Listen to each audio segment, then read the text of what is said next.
other agencies also involved as a stakeholder. So it was it's like a wonderful journey, and this is few of the final stages which you are actually going through in this particular project. And today we wanted to actually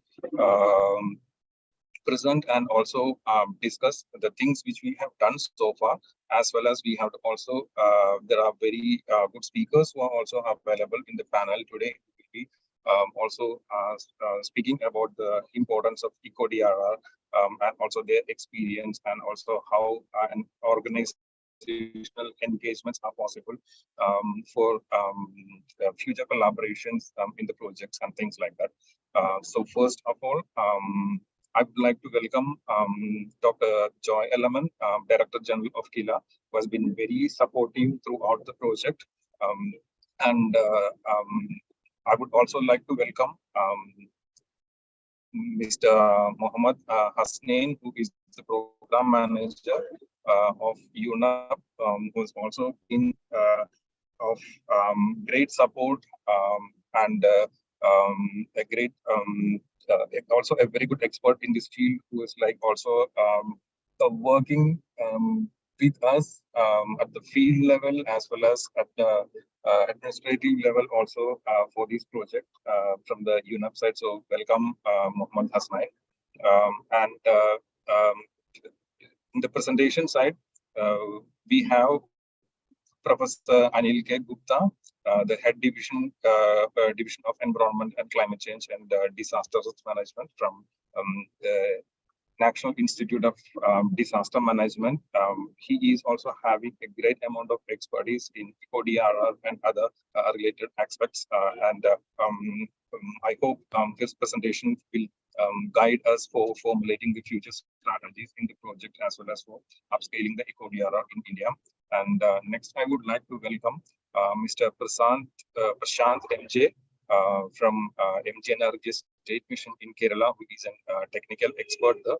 And Mahatma Gandhi NRAGS mission has been like a great supporter in this project, and also one of the special vehicle for carrying this project forward at the grassroots level.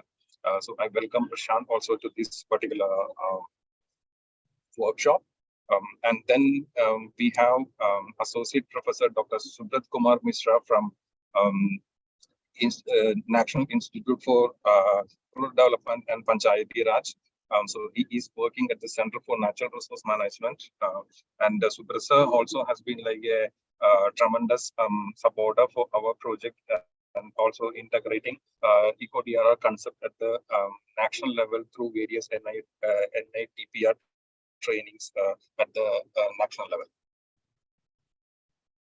And then I would like to welcome Mr. Nagaban Oja sir. He's the state team leader of UNDP Odisha, and also he's been supporting our activities in Odisha, and also he is also spearheading the trainings and also the integration of Eco-Drr in other schemes at the state of Odisha. So welcome, Nagaban sir. And also from the state of Karnataka, we have Mr. Vijay Kumar N, who is also a faculty at the State Institute of Rural Development and Panchayati Raj in Karnataka. Dr. Vijay Kumar and his team, including Dr. Abubakar sir, had been a tremendous support for the project, especially for the activities in Karnataka. So welcome, sir. And I would also like to welcome all the other participants and also the other viewers from the YouTube as well as from the Facebook live stream. So I hope we are going to have like a wonderful workshop ahead.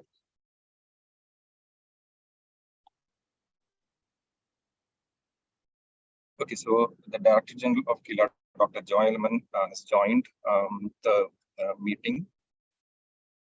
So I would like to welcome Dr. Joy Ellerman for giving the opening remarks. Over to you, sir.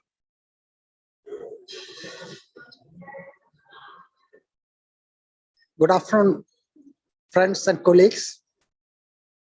Welcome to this seminar Actually, it is the concluding program of this ecosystem-based disaster risk reduction initiative. However, let's also go back. In fact, it was in 2018, as all of you might know, it was in 2018 that the state of Kerala was faced with the massive floods, landslides, and whatnot. Till then, disasters as well as climate change were not considered to be an important factor in our lives in this part. But the 2018 floods opened our eyes, I would say, and managing disasters became an important consideration. But it's not only just managing disasters, how to prevent disasters as well as reduce risks. This all came into consideration. And then another thing which we noticed was that usually the disasters are managed in a centralized way, where it was a command and control system from the top. But the 2018 floods also showed us that many of these things have to happen at the local level, the grassroots level. And so the grassroots play a major role. And there the local governments play a major role. And as we have been doing participatory planning and local planning and development, we also thought about disaster management plan at the local level. And that is how the local governments started preparing the disaster management plans. Then that was also one of the unique ways in which we started managing disasters. But it was at that time that UNEP came up with this idea that when you are trying to reduce the risks, we need to think about the ecosystem and how we can use the ecosystem-based disaster risk reduction approach. And that is where we started this initiative, thanks to UNEP, and we started this program, ecosystem-based disaster risk reduction. But then again, it had to happen at the local level. And then we also found that Mahatma Gandhi National Rural Employment Guarantee Scheme and the Kerala's unique Ayyankali Urban Employment Guarantee Scheme, both of them are mainly focusing on land and water. And this has a lot to do with managing disasters, reducing risks in disasters, and also managing or combating climate change. Thus, we thought of using both the employment guarantee schemes to reduce disasters,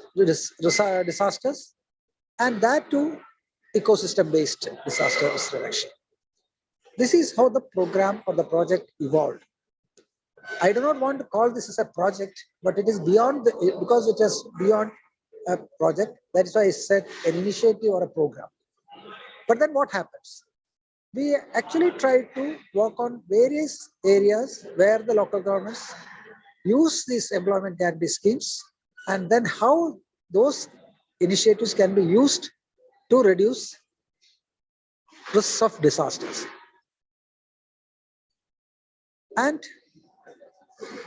we had the initial, then the COVID struck, but still we could continue with the program, and we could actually evolve models. We could actually conceptually become more clearer on ecosystem-based disaster risk reduction. And we were also able to train various levels of people, right from the elected representatives, the mates of the NRGs, then the engineers, and the various decision makers or policy makers, and also the trainers. This is how it evolved.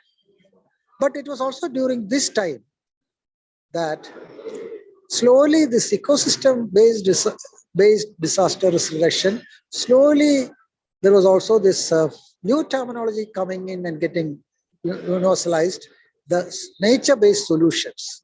So we consider this ecosystem-based disaster risk reduction as a part of the nature-based solutions concept, and the future of our development is based on nature-based solutions.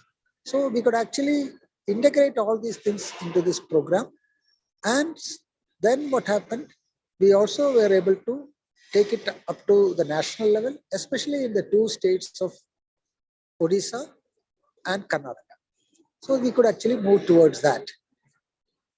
But I would say this initiative, this program, it is not about the outputs based assessment, where we consider how many people have been trained, how many programs have been held, how many modules have been developed, how many people have been influenced. And it's not about that.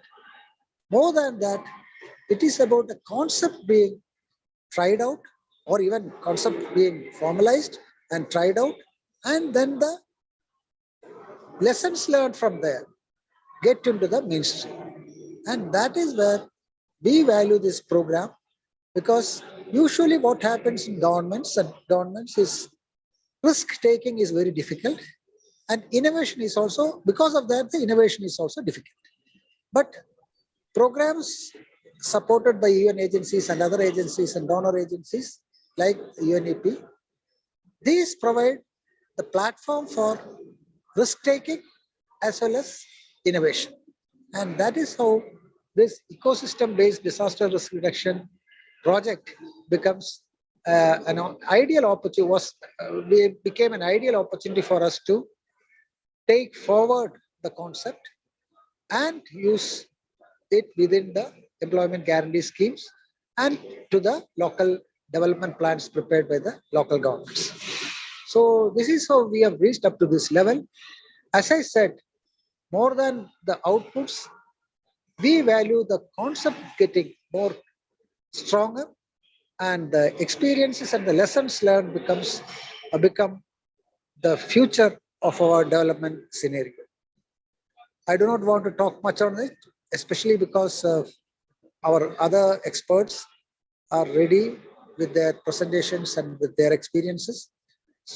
Thank them all for supporting us right from the beginning, and thank you all for joining this seminar. Thank you.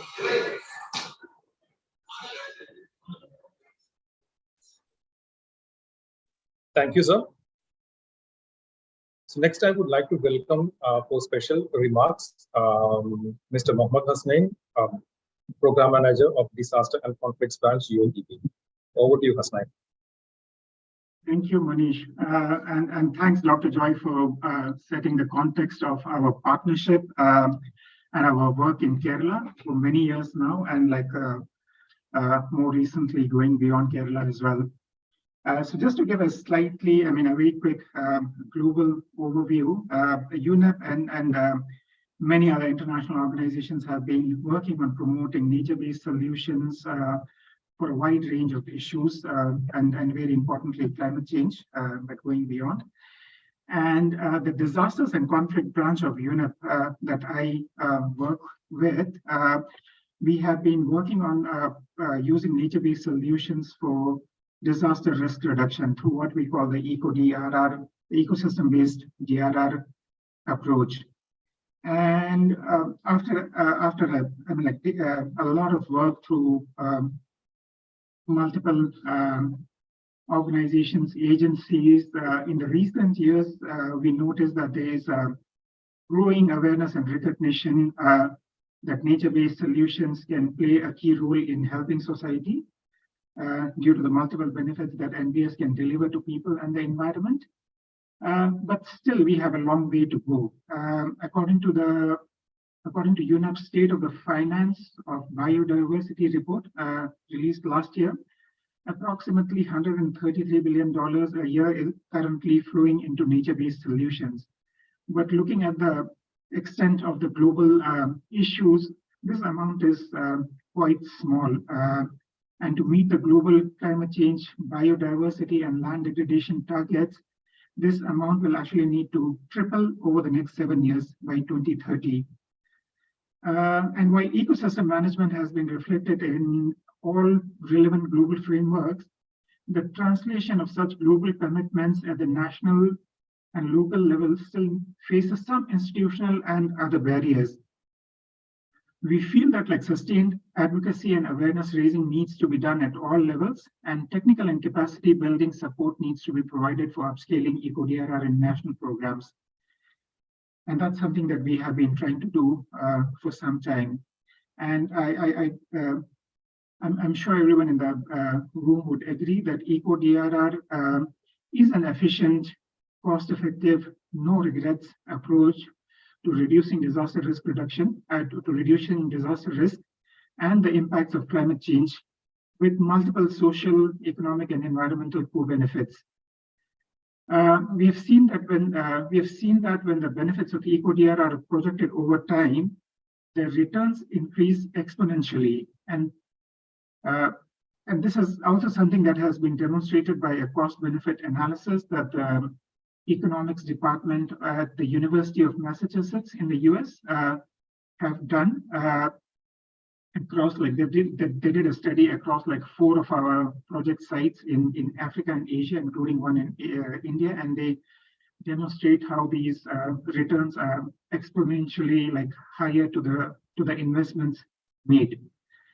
Similar studies abound about how nature-based solutions bring in 8 to 10 times the returns of the investment.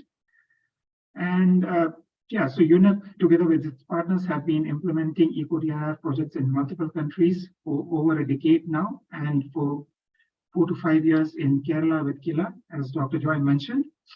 The current project through which we are implementing these initiatives is coming to an end soon.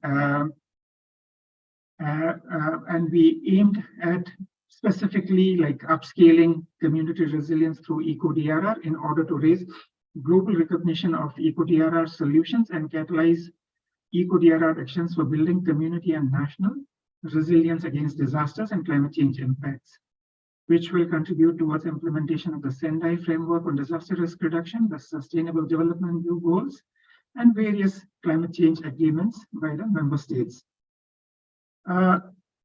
The project used 3 approaches to scaling up Eco-Drr. One was to mainstream Eco-Drr approaches and practices into national and global institutions implementing DRR and related programs through capacity building, technical guidance, and advocacy. The project actually developed guidelines and trainings to support Eco-Drr related outputs of key global framework agreements, such as the Ramsar Convention, the Convention on Biological Diversity, UNFCCC, etc. The second approach, very briefly, is of demonstrating and scaling up community-based models of Eco-Drr on the ground across different landscapes. And this was something that we implemented with NGO partners in 5 countries across Asia and Africa, including one in India with the Wetlands International. The third approach, which is more relevant to today's workshop, is the one where we're focusing on integrating Eco-Drr into ongoing large-scale public programs related to poverty alleviation, development, climate change, DRR, etc. So in India, in partnership with Killa, we try to mainstream Eco-Drr approaches in the Mahatma Gandhi Rural Employment Guarantee Scheme in Kerala and beyond. So the workshop today aims to discuss the results and successes and learnings through this initiative in India, and how the Eco-Drr approaches could be potentially scaled up across the country, which we have started to do of late. And our colleagues will share the experiences of implementing this project in India. And I'm looking forward to hearing the other presenters as well from other states and working at the national level as well. And I look forward to some lively discussions around how we could all together continue to work and mainstream Eco-Drr across national initiatives in India. So with these few words, I, on behalf of UNEP, welcome all of you to this workshop, and I look forward to some lively discussions. Thank you. Back to you, Manish. Thank you, Hasnain, for providing the local outlook of the Eco-Drr and also the different strategies which we are taking for mainstream Eco-Drr. Next, I would like to go through the activities which we have been doing for during the phase 1 and phase 2 of the project. Like Mohammed Hasnain pointed out, and also Dr. Joy pointed out, the activities which we were doing for the past few years for mainstreaming the Eco-Drr. So I'd like to share my screen.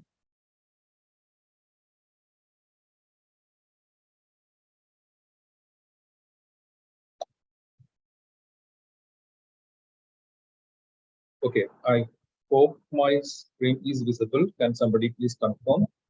Yeah. Okay, thank you, Hasnain. So let's look at the activities which we are actually taking up, and also the integrated approach for the Eco-Drr. So we already discussed this, the first two speakers, and we take like an integrated approach where we take disaster prevention activities, and like Hasnain said, the state-of-the-art research says that the Eco-Drr activities are cost effective and also it's sustainable in long run. And the very important concept which we take at the next level is the protection of the communities and also the livelihood development. So the entire concept of Eco-Drr is about building the resilience of the community from and also the prevention of the disaster for the community. Along with that, it is also those kind of activities which bring in the livelihood development of the communities as such.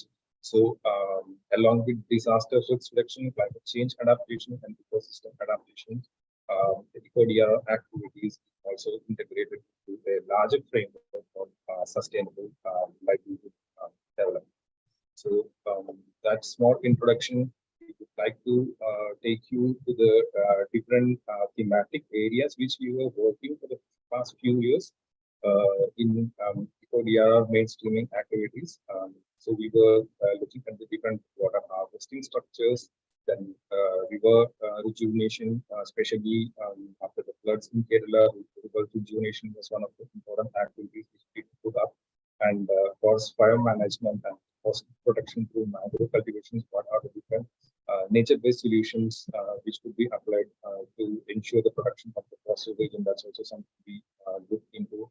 And then, of course, the restoration of abandoned quarries was the other thing which we looked into in this particular project, where we wanted to use these abandoned quarries more or less into like an upstream pond for providing irrigation and also drinking water facilities, and then the urban flood mitigation strategies, and definitely the mountain hazard mitigation. So these were the thematic areas which we were focusing in the Eco-Drr mainstreaming part. Like Dr. Joy Lemon said in his opening remarks, one of the major initiatives of the project was building the capacity of the stakeholders at different levels. So initially at the state level we started, and then we also upscaled it to other states, the state of Karnataka as well as the state of Orissa, and then later also to the national level. So training has been one of the key pillars of the project initiative. And as I said, the training, it's not Kila alone which is spearheading this training, but it's rather the integration of other actors and other stakeholders who are involved in Eco-Drr related activities, like Kerala State Disaster Management Authority, Dr. Shekhar Kuriakos, he joined in our meeting today. We had a lot of interactions with Kerala State Disaster Management Authority, Member Secretary Dr. Shekhar Kuriakos, and also with the MGNRGS State Expert Team and the AEGS team, so that we could actually integrate these activities into their trainings and also their schemes and program batches as such, so that we could take the initiative of Eco-Drr forward. And of course, in the trainings which we conduct for the elected representatives as well as for the other local self-government institutions, we take Eco-Drr as one of the main concepts. And there was like other trainings which were done for barefoot technicians and made of MGNRGS, so that they could actually take Eco-Drr concept to the field level and they could actually start implementing these activities. The accredited engineers and the overseers of the MGNRGS were also trained along with that. There were also other trainings which were based on opportunity mapping and the using GIS as a tool, so that the delivery of Eco-Drr initiatives can be more efficient. So those kind of trainings were also conducted as a part of the training initiative. Definitely, it was not only trainings, but there were like few trainings where we also did field visits, so that the participants can actually see what is the impact or what kind of activity are we talking about, and how efficiently these initiatives can actually mitigate and reduce the risk. So those kind of field visits were also carried out, and added advantage or an added part to these trainings were it was not just trainings, but in most of the trainings there were also like an impact monitoring and assessment also done as a part of either the pre-test and the post-test, or sometimes also like a follow-up survey where we go to the participants and see what are the kind of activities which they took up in the field, so that we can know the impact of these trainings as well. So those kind of impact monitoring were also taken up as a part of the project. And from a broader perspective, we were able to expand the concept of Eco-Drr from the state level, also to the national level, and we also included the state of Karnataka and also state of Odisha in the project, and the stakeholders, especially the SIRD and in Odisha, they were like a part of the project, so that they could also take up these activities in respective states, and the trainers, training of the trainers in these states was also conducted on Eco-Drr concepts. And then there was like the training for the nursery growers, specifically to involve more of the private players also into Eco-Drr concept. Then specifically looking at the vulnerable communities and vulnerable areas, we wanted to specifically focus on training the farming communities in those regions where we could actually mainstream the concept of Eco-Drr. So those kind of trainings were also taken up. Definitely, I mean, rather than these specific Eco-Drr trainings on a larger picture, we wanted also this entire concept to be a part of our regular curriculum. And the regular training programs which KILA and other agencies conduct as a part of like disaster management, climate change mitigation, adaptation, we also wanted Eco-Drr to be like a one of the main concepts in those training as well. Focusing that, we were able to integrate the Eco-Drr activities into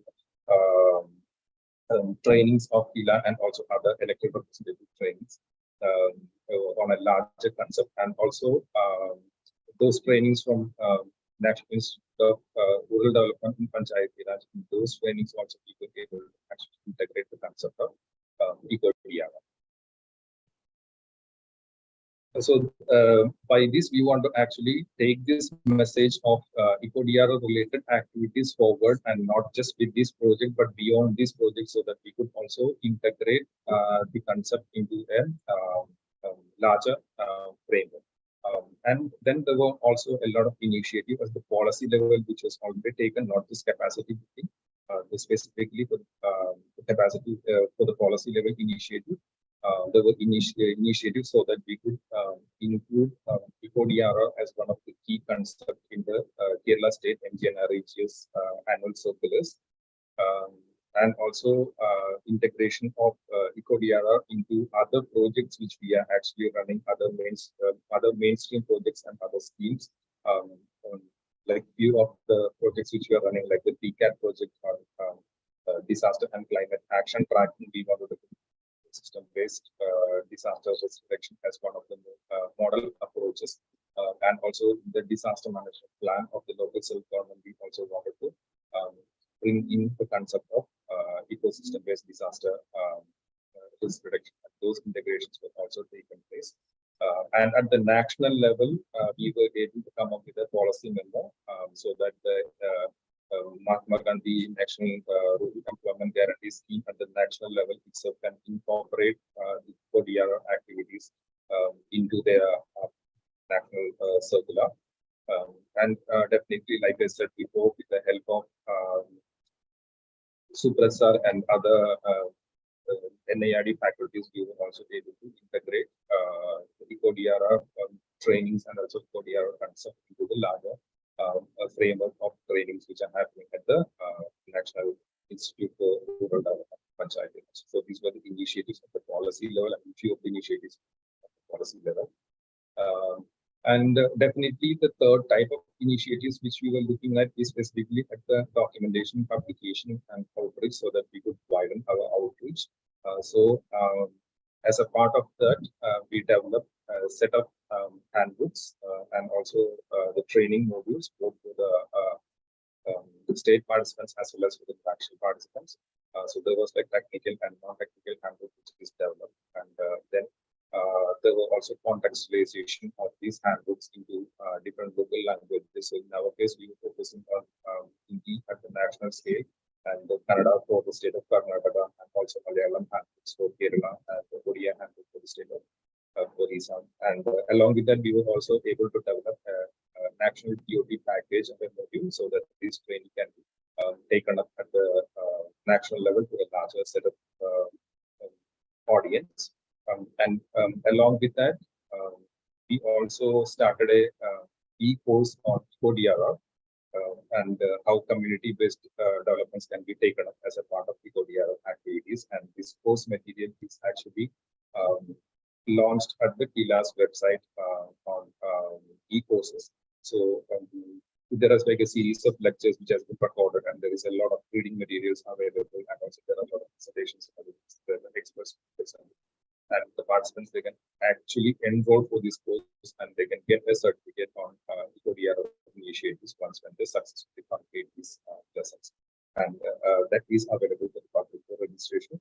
And then definitely as a part of outreach strategy, we also did a webinar series of 3 webinars where we were focusing on the concept of nature-based solutions, and then on the carbon markets, and then also job initiatives and also Eco-Drr concepts. So there was like 3 different webinars which we conducted, and there were around more than 650 participations, all the 3 webinars. And there were a lot of expert speakers who were there for the webinars who did a wonderful job increase the outreach of Eco-Drr activities.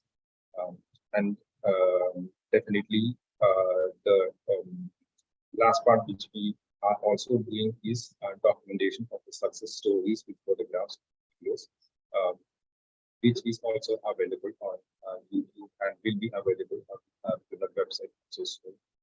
And definitely as a part of the training, e-courses training program, also these videos will be available. So these are the different initiatives which we have taken so far. So if you look at this particular snapshot, this is the snapshot of the KILA learning management platform where we have designed this particular e-course on ecosystem-based disaster risk reduction. So once when you go into that, there are different sections and different modules which the participants can select, and they can go through individual sessions, and then they can successfully complete the course, and they can get a certificate as a part of the program. And like I said before, these are the different handbooks which we prepared, and localization of those handbooks also into different languages. So these are also available at the digital space of Kila, so that anytime if anybody Googles Eco-Drr, and then definitely please be one of the results which become, which also helps to upstream the Eco-Drr activities in India.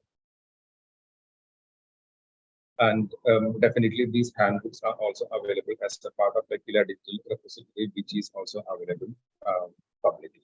Yeah.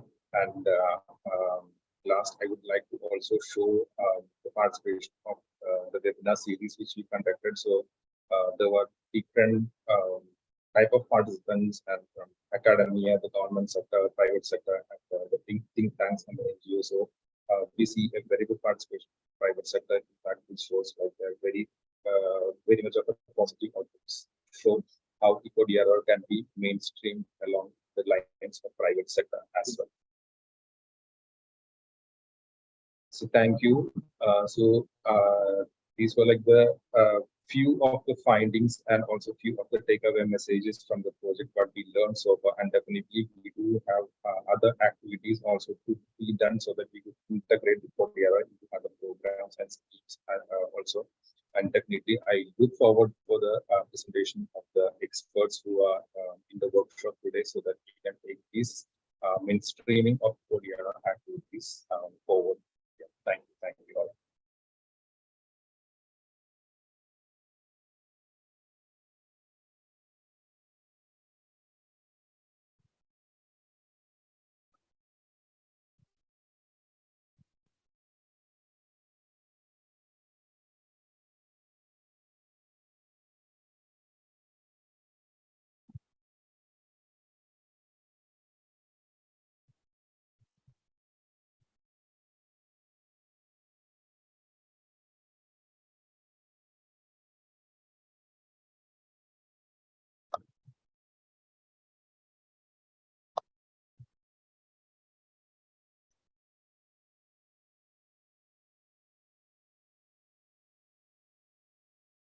Okay. With that, I would like to go to the first technical presentation of the day. So I happily invite Professor Anil K. Gupta, head from the Division of Environment, Climate Change and Disaster Risk Management, National Institute of Disaster Management, for delivering his lecture on scope and relevance of Eco-Drr approach in India.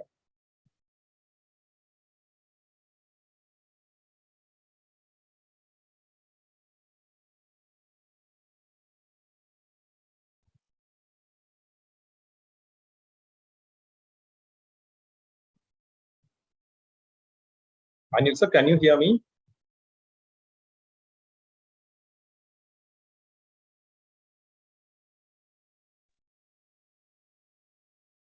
Hello. Hello, sir. Am I audible? Yes, sir. Yeah, thank you. Thank you. Actually, I'm outside from my headquarters, so I have managed to just give me 30 seconds. Sure, sir. Yes, hope you can see me, and then I'm just putting my presentation.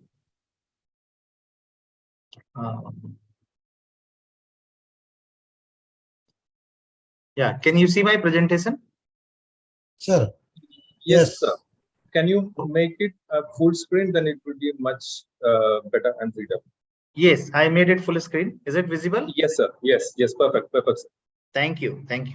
So I was able to listen some of the conversations today, and first of all, my compliments to Kila,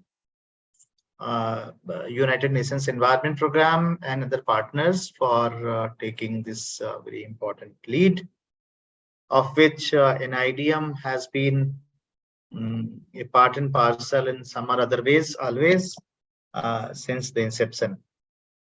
And as the NIDM is India's one of the apex institution on disaster risk management, there has been, I would say that we have witnessed this evolution of this framework globally as well as within India, that how it evolved, and that we are very happy to see that a lot of good initiatives coming from various other corners.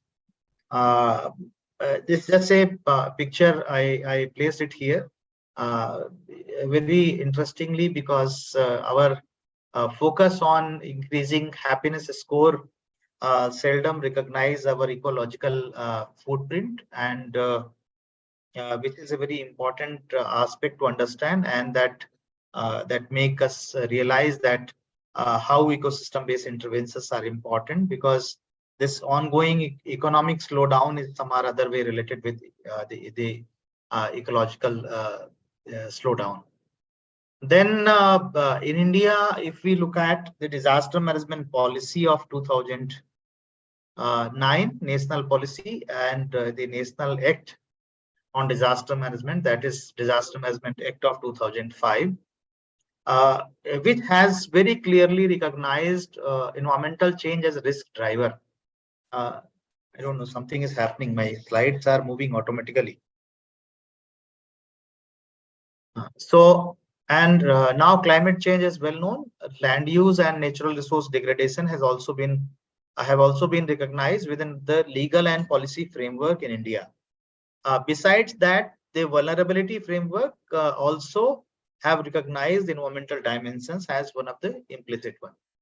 Then it was 2010, India's participation in the evolution of the Eco-Drr, starting with the global discussion that took place in the UN campus in 2010, and then the creation of UNPEDRAR, Partnership of Environment and Disaster Risk Reduction, where UNEP had been a lead player.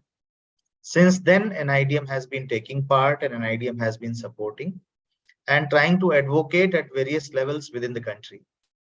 Then we were also a key player as part of the IUCN Commission of Ecosystem Management, and there, in fact, we were able to give emphasis on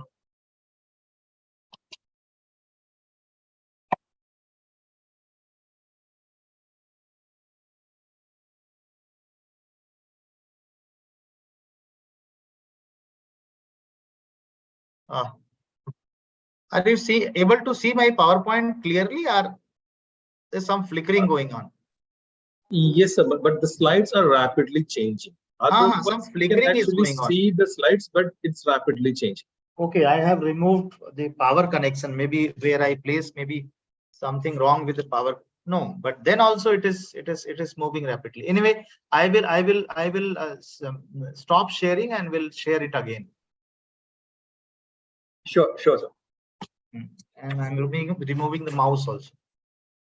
Maybe something wrong with the mouse. So otherwise, if you're okay, then I can actually start sharing the presentation from here. We can do that also. Let me see if it works. Now it's fine. Otherwise, we will do that. Yeah, sure, sir. Yeah, please. Yeah. So now I think it seems to be stable. Okay. So in brief, basically the term nature-based solutions is like a technical version where we have now the standards and clear protocols that what we cover under nature-based solutions, what we do not cover. But ecosystem-based interventions, in fact, go beyond the technical limitations and technical understanding of nature-based solutions. So that is a benefit, because any kind of the protection and management of ecosystem services and ecosystem structure and function that can contribute to reduction of risk, reduction of vulnerability. Then the UN Decade for Eco-Restoration also brought very good impetus in India, and we all are aware that India's initiative of Life Mission, Lifestyle for Environment. So recently we are working to come up with a guidebook on life for resilience. So very shortly it will be available for use and reference. Then the Eco-Drr we also consider as very important component when we try to promote the climate change adaptation integration with disaster risk reduction at various levels, more particularly district and sub-districts level, including urban local bodies. And then currently we are working for integrating CCA-DRR into Gram Panchayat development plans.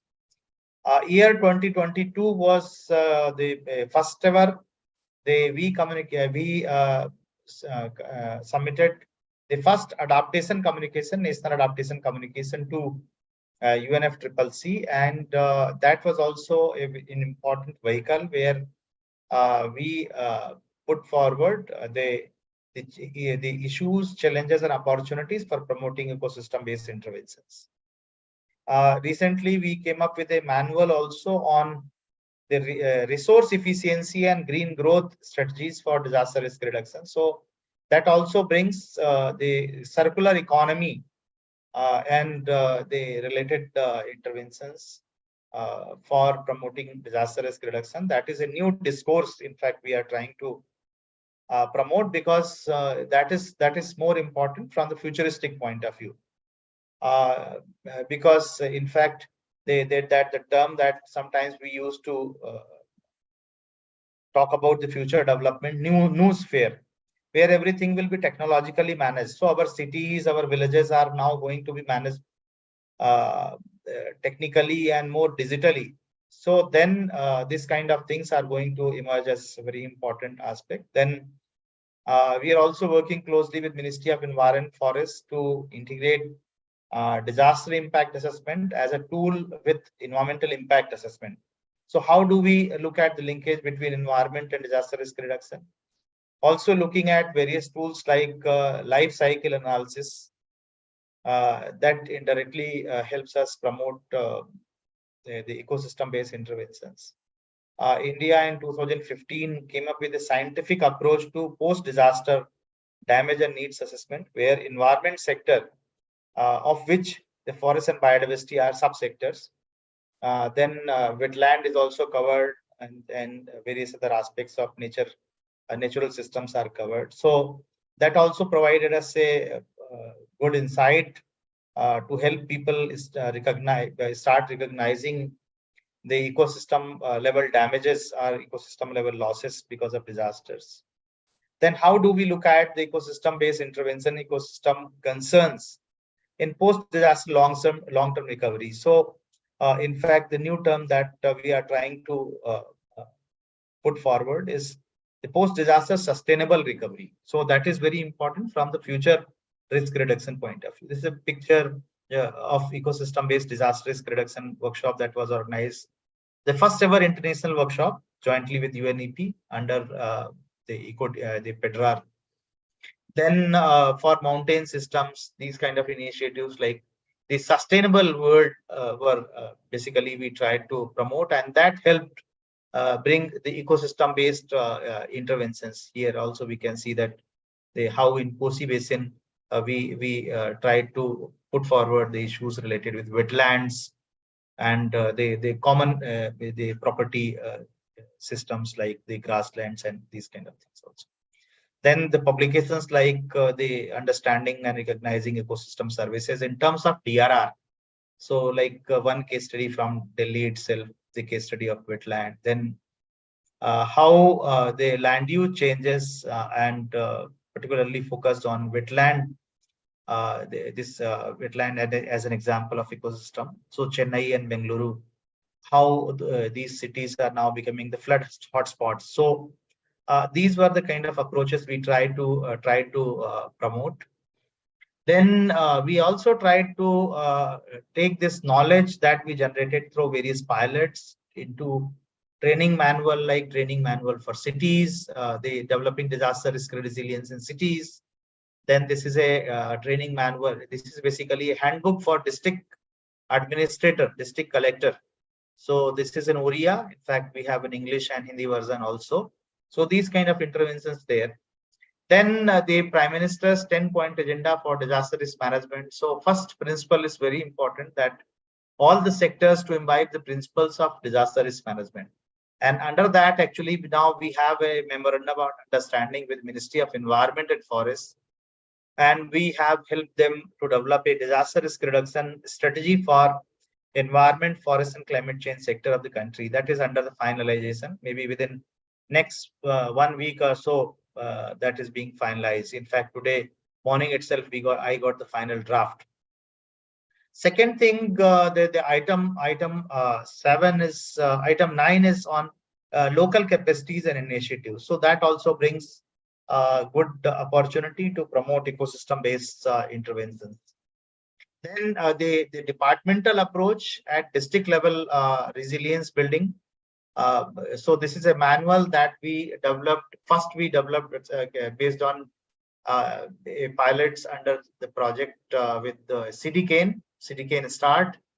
Gorakhpur district in Uttar Pradesh, that is a chronically flood-prone area. In fact, that has the impact of the transboundary, I would say, that the water issues in Nepal and India, and there how each and every department will consider the climate change adaptation and DRR issue, and there the role of the forest department, the role of water resources department, and role of environment department.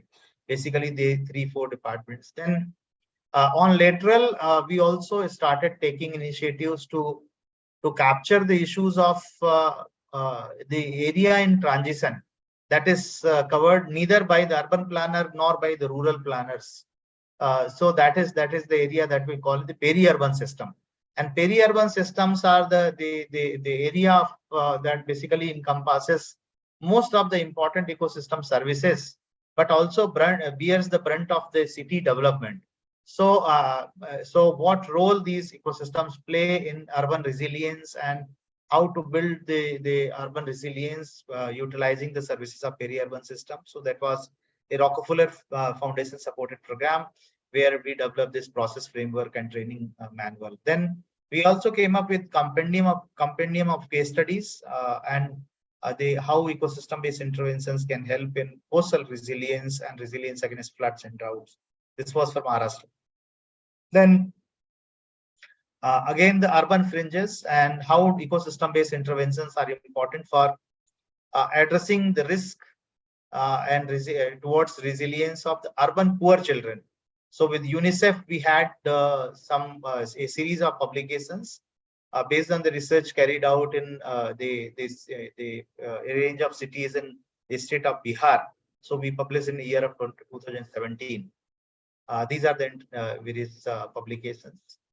And just to bring in reference, the first ever publication on ecosystem approach to disaster risk reduction, it dates back to 2012. It was released on 5th of June 2012.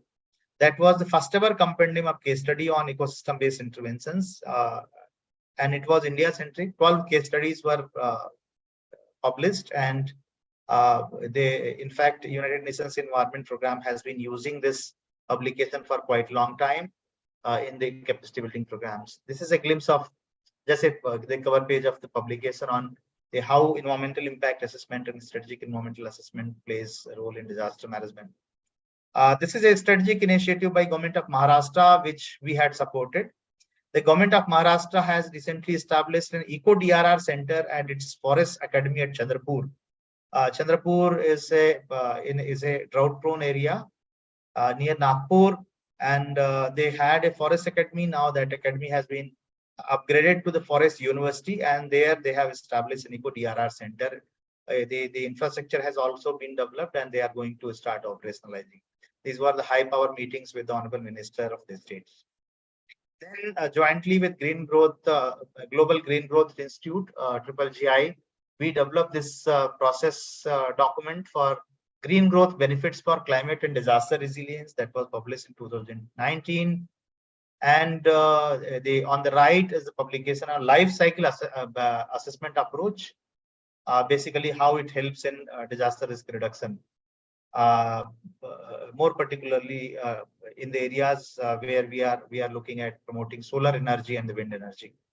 Then on the left, we looked at the environmental extremes and then integrating the concerns of environmental extremes into main discourses of disaster risk management. On the right is again the knowledge compendium on peri-urban ecosystems and urban resilience. So these are kind of publications. There are a range of other publications then, but on the extreme right, we can see the first ever compendium from the Asia Pacific nations on nature-based solutions for resilient ecosystems and societies, that was published from Springer Nature, jointly with IUCN. Dr. Madhav Karki is the global vice chair of IUCN SEM, and Shalini Dhyani is the chairperson of IUCN SEM South Asia. We are also, this is under publication, the Climate Change and Disaster Risk Management Policy and Knowledge Volume, the Lessons from India. Honorable Minister of Environment has written the foreword.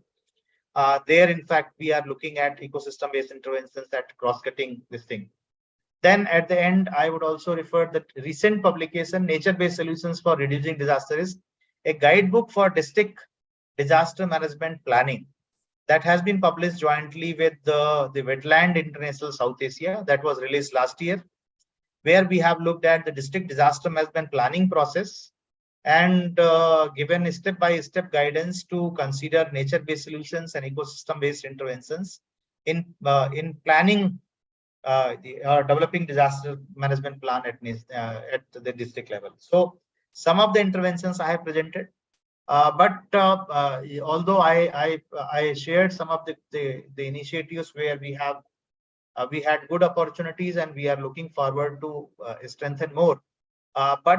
We would also I would also be sharing that if we look at both the fraternity, disaster management fraternity, on the other hand, environment fraternity. So disaster management fraternity, at some other point, they have considered emphasizing the ecosystem-based interventions or nature-based solutions as an important aspect of urban resilience, peri-urban resilience, and also for the infrastructure resilience, where we looked at nature-based natural infrastructure, role of natural infrastructure also. However, less interventions or less recognition of Eco-Drr has been witnessed by us, despite of the best efforts of advocacy by the environment fraternity. And that is highly surprising also, because we were working with Ministry of Environment, Forest. So, but their focus primarily has been more on compliance, more on the pure aspects of conservation, rather than looking at the DRR applications or the DRR benefits. So I think that is the gap area where we need to work with the environment fraternity, the conservation fraternity also equally. So this is a brief presentation from my side. Thank you, and over to you for any more discussion and questions.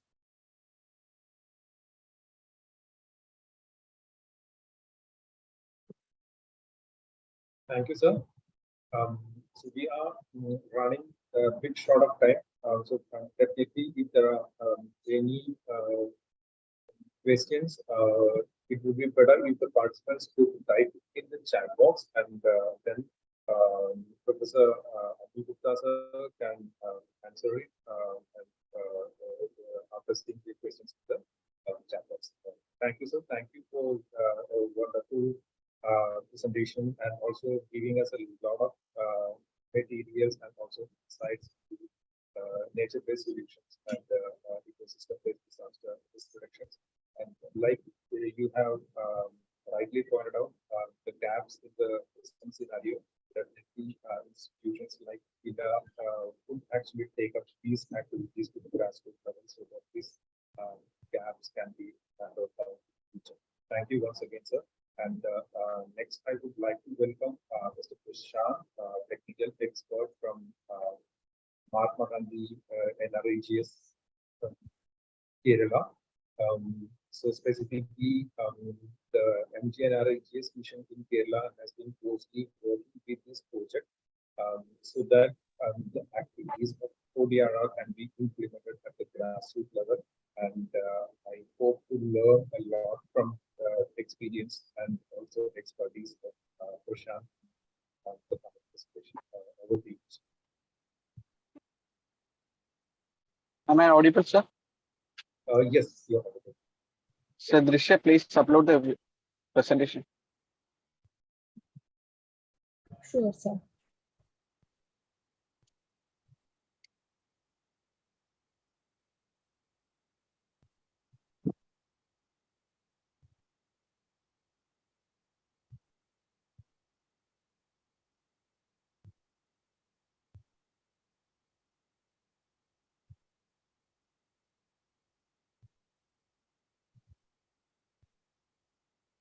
So good afternoon to all. Since time is very short, I'm starting right to the presentation. Next slide, please.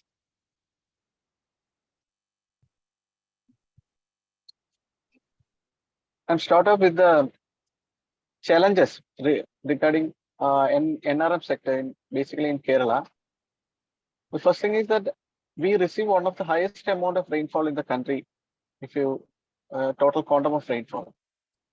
But we also suffer from drought and also flood, which affect the state during mainly because of our undulating terrain and also due to our soil porosity. Of late, we are also witnessing highly erratic rainfall pattern. That means extreme rainfall events with high intensity of rainfall. And also there is a shift in number of rainy days, which affects our agriculture production. Nearly 70% of our agriculture area is under rainfed conditions. And river flow, basically all our rivers are completely dependent on our rainfall for water source. Land use planning based on land capability classification is comparatively not practicable due to high population density in the state. The extreme flood events in 2018, there is a complete depletion in the soil organic matter content affecting the soil moisture of the plants. And also it affects the structure in many parts of the state, affecting the water holding capacity of the soil. Similarly, in our streams, the riparian vegetation, which support the flora and fauna of our due to the last flood events. Next.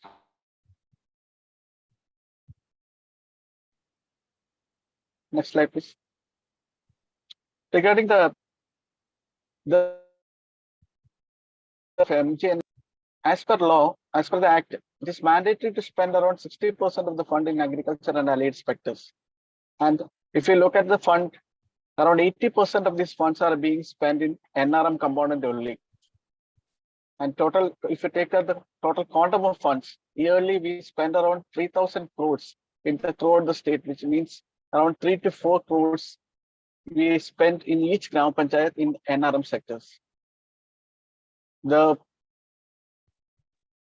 scheme is highly flexible, directly involved in rural sector, which is resourceful, women empowerment, community participation, and social auditing are all the strength of this particular program. As Josh sir earlier said that we started with the capacity building. Success, it should be the main stakeholders must be capacitated enough so that building activities under KILA, we conducted a numerous number of trainings during the last financial year and before, and especially during the last financial year, the training program for all the technical staffs under MTNRS were taken up. Around 1,800 technical staff were trained, and one of the major topic covered was on Eco-Drr planning in Gram Panchayats. And every year we will be giving the circular for labor budget preparation, and during the last circular, specific directions were given for giving due importance to Eco-Drr works in their action plans.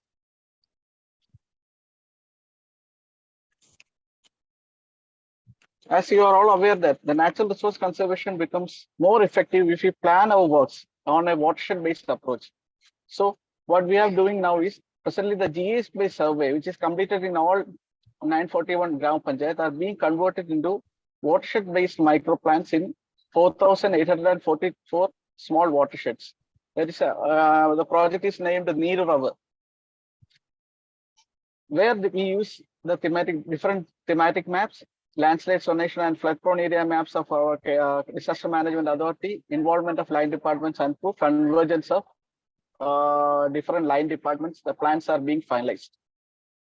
Location specific interventions and involvement of people in planning process through stream based self-help groups. And emphasis is given for NRM activities for strengthening the ecosystem and use of eco-friendly and sustainable conservation measures.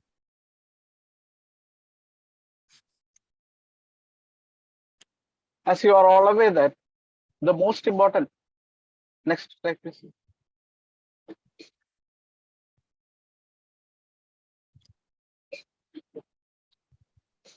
Next slide. The most important activity for a disaster risk reduction is through the strengthening of our ecosystem. For absorbing the effects of climate change, we need to plan action for soil and water. So our action plans are now being prepared for with these twin objectives. Soil, for improvement in soil moisture and act as carbon sink. Water, and so I already told that our rivers are completely dependent on rainfall for water. So the base flow of our rivers depend upon the catchment area conservation. So the more emphasis is given for the in situ conservation of rainwater, prevention of soil erosion in all the plants prepared in GPs, which will help in improving the biomass. The major works which we are taking now are bunding works, moisture conservation pits, terracing, trenches, etc. Similarly, of late we are witnessing a lot of landslide and landslip events in the state. Majority of this, if you look into the cause, majority of is due to the change in land use and flow obstructions in gullies and particularly in the first order streams. So in our plan, in Eco-Drr, one of the major focus area is for the restoration or for regulation of these gullies and first order streams. Next. Another focus area is on the coastal regions of the state, because if you look at any extreme climatic events, the coastal areas are the regions which are mostly affected by the problems of climatic change.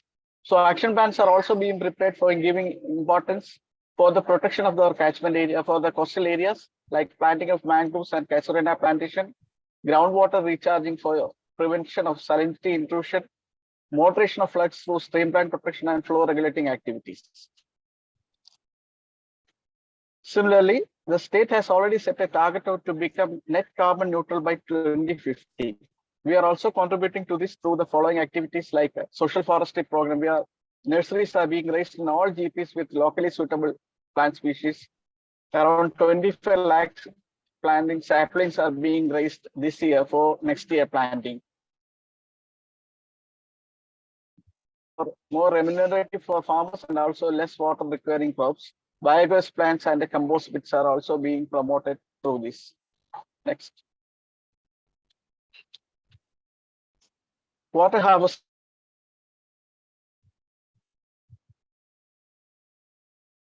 For surface water sources will be limited in future. So we get resources. So keeping in this mind, more and more water harvesting structures, flow regulating structures, recharging activities, population ponds and dugout ponds are also being included in our action plans. The Amrit Sarovar program by Government of India, around 1,050 ponds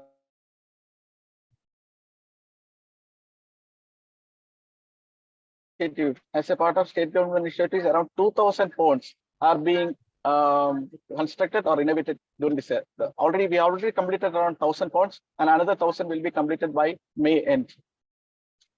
Similarly, restoring the riparian flora and fauna, stream bank stabilization using geotextiles, locally available plant species like bamboo, reed, and pandanus, etc. Locally available stones for flow regulation, clearing of obstruction right from gullies and first order streams.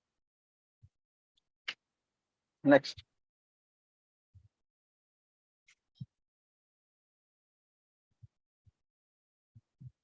The Eco-Drr planning is the socio-economic development of the people, because the most affected people are those living in the rural areas and who are completely dependent on natural resources for their livelihood. So for improving the rural income, the following activities are also being taken up in the state through MGNREs. More focus is given on creation of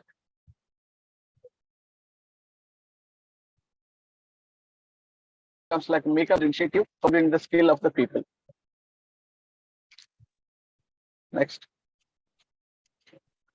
So all the above mentioned initiatives, which are either ongoing initiative or just started or in the early stages, This will all supplement or complement in the Eco-Drr based planning in the state, and it requires also constant monitoring and corrective mechanism in due course for achieving the objectives.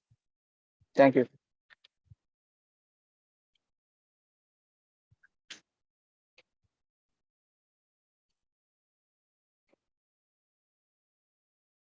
Thank you, Prashant, for giving insights on the way forward, especially with regard to Eco-Drr, Kerala, and engineering years, and also specifically with the carbon contribution state is having had. So, like I said before, if there are any questions, kindly put it in the chat box. So for the YouTube and also Facebook live viewers, they can also put it in the chat in Facebook or YouTube, forwarding those questions to the speakers. This meeting. Next, I would like to invite Dr. Sujit Kumar, Professor, Associate Professor, National Institute of Panchayat, National Institute for Rural Development and Panchayat Raj, for delivering the lecture on possibilities of Eco-Drr mainstream under village disaster management plan recent initiative of the ministry. Good afternoon. Am I audible? Yes, sir. Yes, sir. You're audible. Okay. Okay. Thank you. Thank you, Dr. Manish. I must thank Kila for the opportunity. So whether I hope I have shared my PPT. Whether is it visible to all of you? Yes, sir. So it's visible, but it's better if you can put it into slideshow mode. I have put it in slideshow mode, full mode. Whether is it coming? No, sir. It's still Okay. The, Okay. Let me share again. Please. Yeah. It's better if you start the slideshow mode first and then click on the share screen button. Okay. Yeah. Okay, no problem. So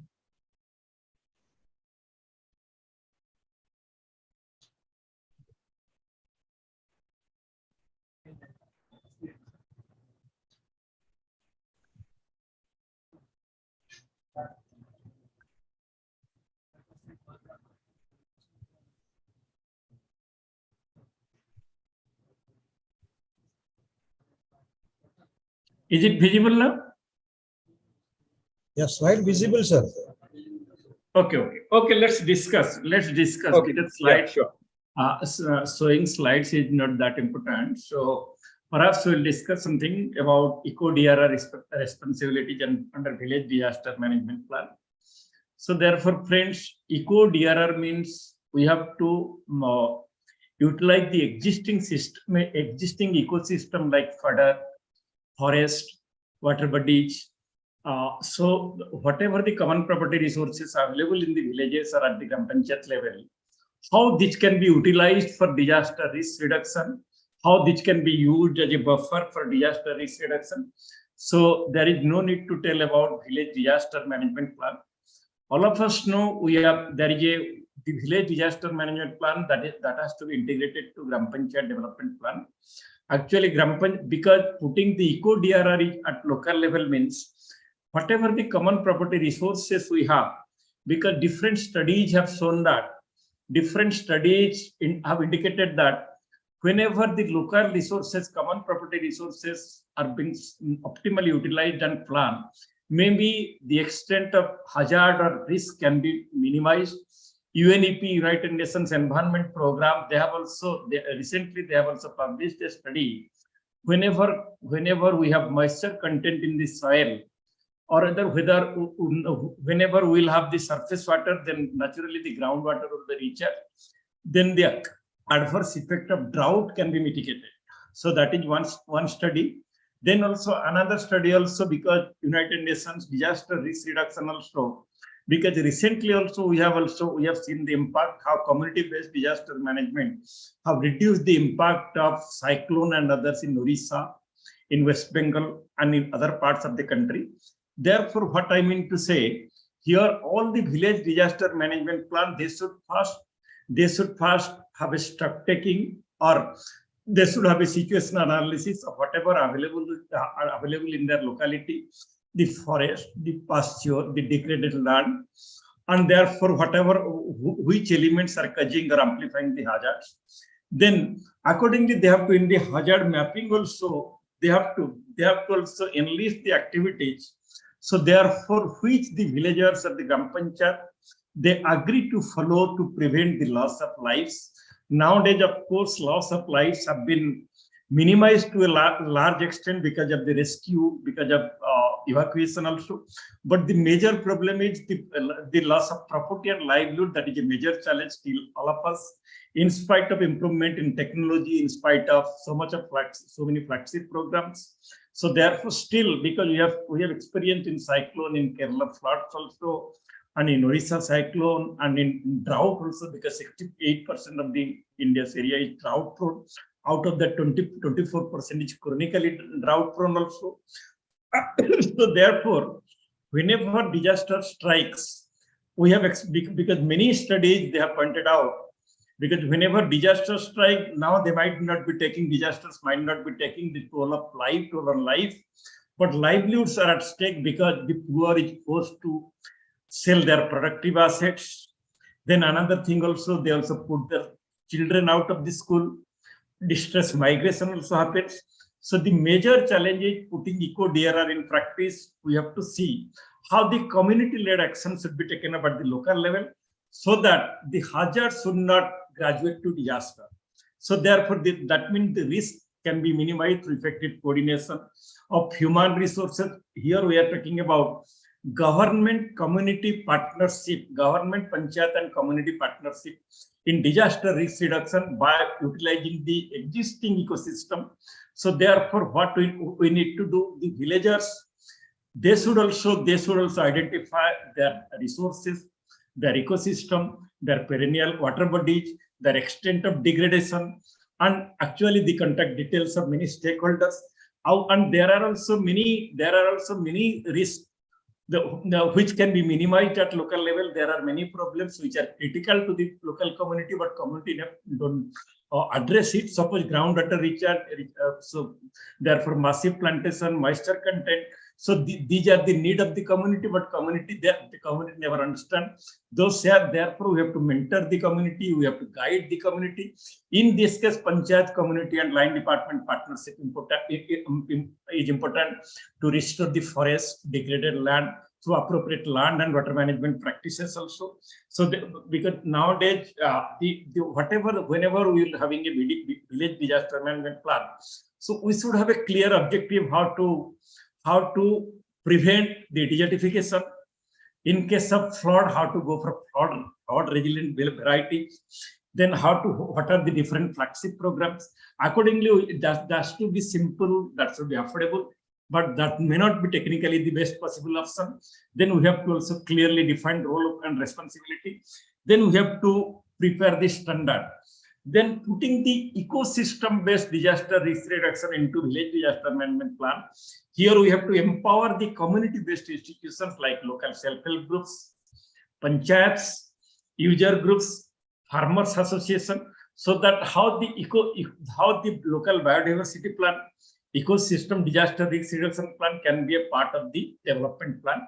I mean, there are many development plans like NREGA, Mahatma Gandhi National Rural Employment Guarantee Program.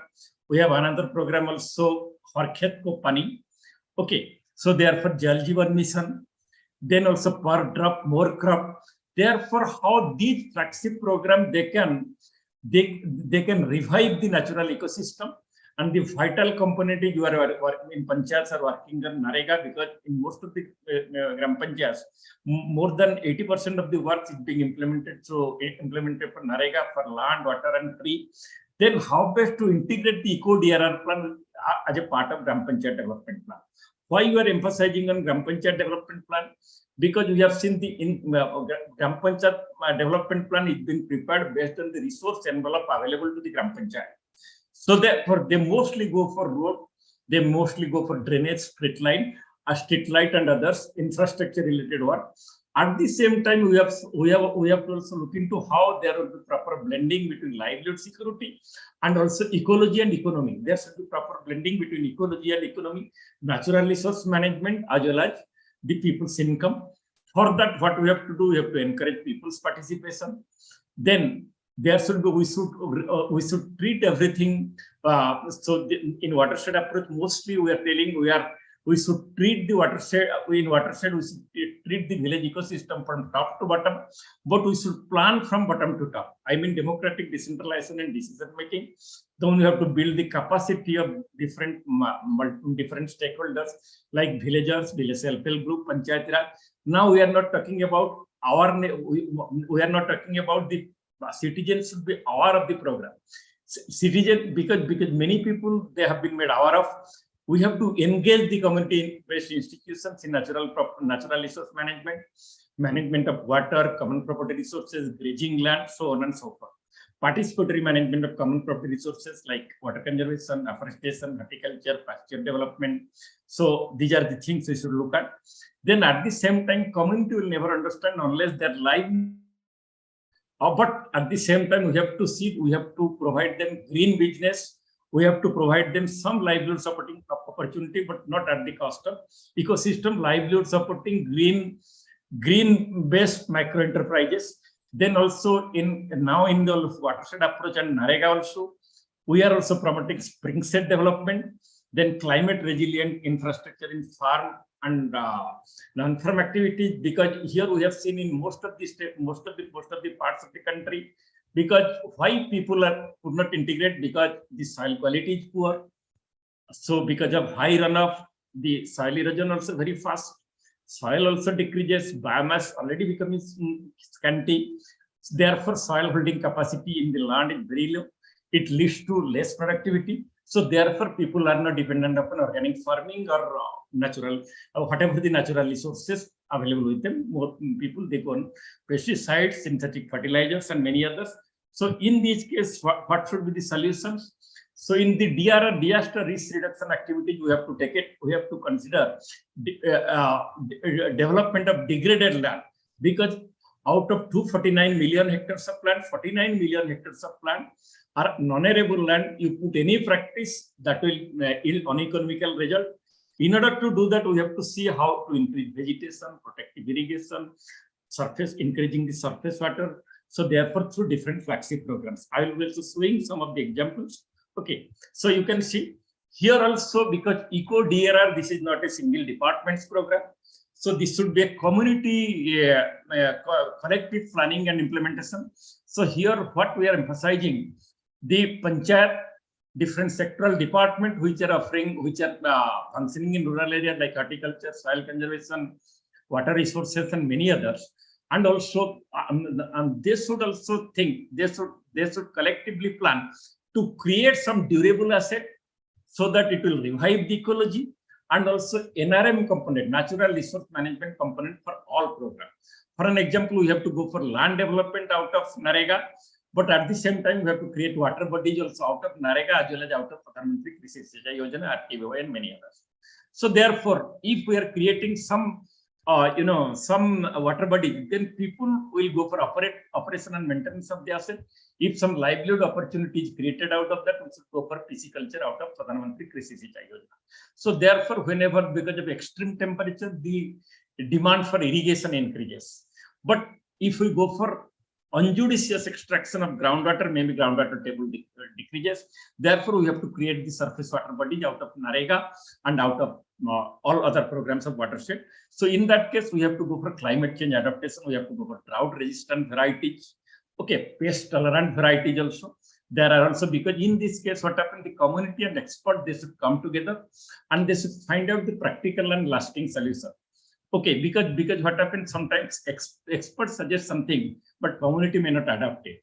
So therefore, the department should sensitize and mentor the community to secure the livelihood, to secure the ecology and economy. So this is the current approach. So in that case, we should I'll speak another 2-3 minutes only. We should go for community-based mapping exercises also. So which are the degraded land, forest, water body, and many others. The community should map it. The seasonality also community should map it. Then another thing also, community should go for the problem tree analysis. That is problem tree analysis in training language, we tell it. But at the same time, community and expert, they should sit together and they should find out the solution in the Gram Panchayat itself. What are the problems because of soil fertility, low soil fertility, erosion, landslides, floods, deforestation, unequal land ownership. So what is the root cause and how it can be prevented by utilizing the common property resources. So these are also these are some of the things. Here, what we are telling, whenever we are preparing a village disaster management plan, by integrating the local ecosystem of putting the DRR into practice. So not that we will have only community, because community, I have already told, there are many needs of the community which are critical to the community, but community never feel it, like groundwater recharge, afforestation and plantation. In that case, we should have some representative administration, Panchayat Raj institution, villagers, informal self-help groups, at the same time some sectoral department officers, so that community and experts, they should come to find out some practical and lasting solution.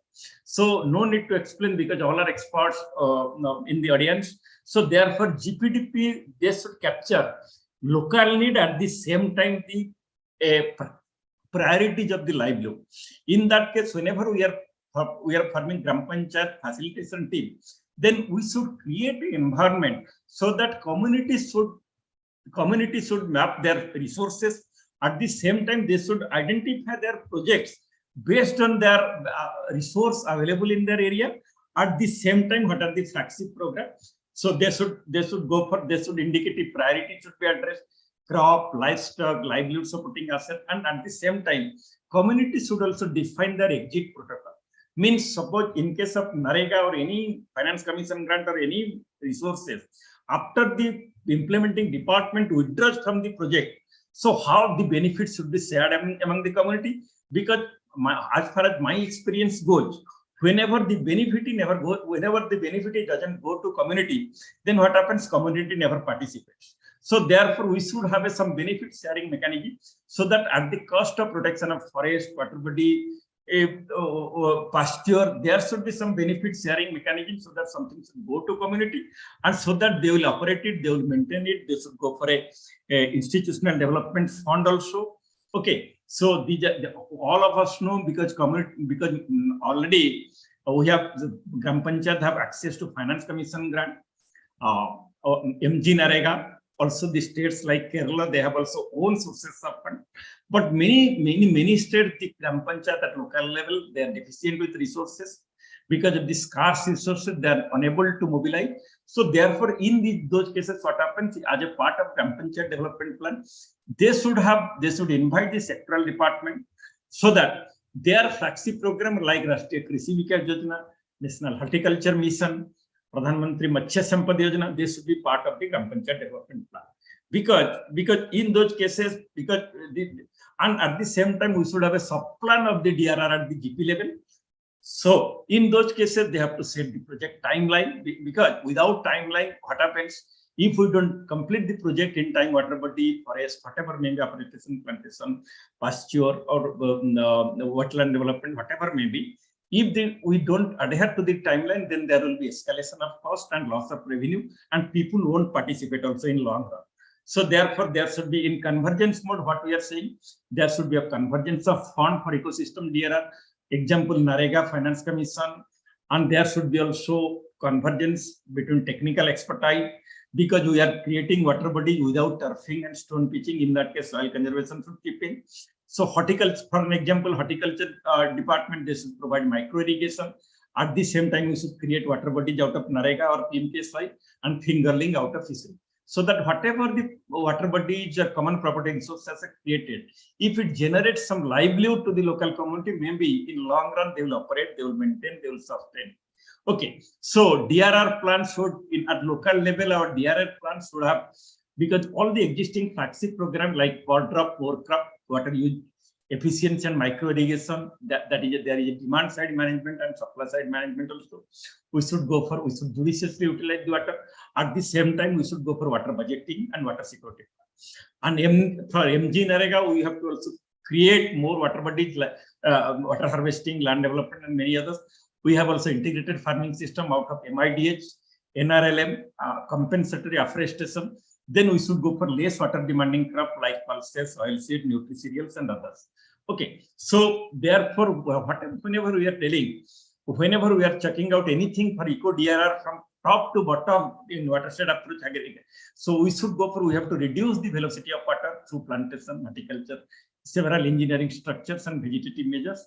We should plan it from top to bottom, but we should implement from top to bottom to prevent soil erosion, at the same time for creation of afforestation, plantation, and many others. But at the same time, we should plan from bottom to top. You can see this is a ecosystem DRR approach. Here, farm fund have been created out of PMKSY, vegetable cultivation from horticulture department, pisciculture from Pradhan Mantri Matsya Sampada Yojana. This is one case. Another case is farm fund out of NREGA and banana cultivation out of PMKSY. This is another example also. And we can see this is a plantation of dragon fruit that is in Odisha. So therefore, on dragon fruit, that yield was 3 tons per hectare. Gross income is also 3 lakh per acre. In that case, land development has been done out of Mahatma Gandhi NREGA, and under PMKSY and MIDH, they have created dragon fruit plantation.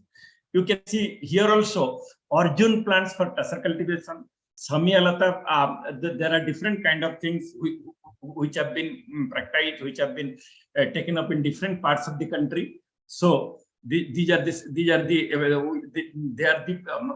control the flow of water so that there will be less erosion. Okay, so here you can see this is in Jharkhand also, they have done intercropping with mango plantation. So in case one crop fail, the horticulture crops also support. Here also intercropping with mango plantation out of IWMP integrated watershed management program also. Here mango plantation in convergence in NREGA in Chhattisgarh.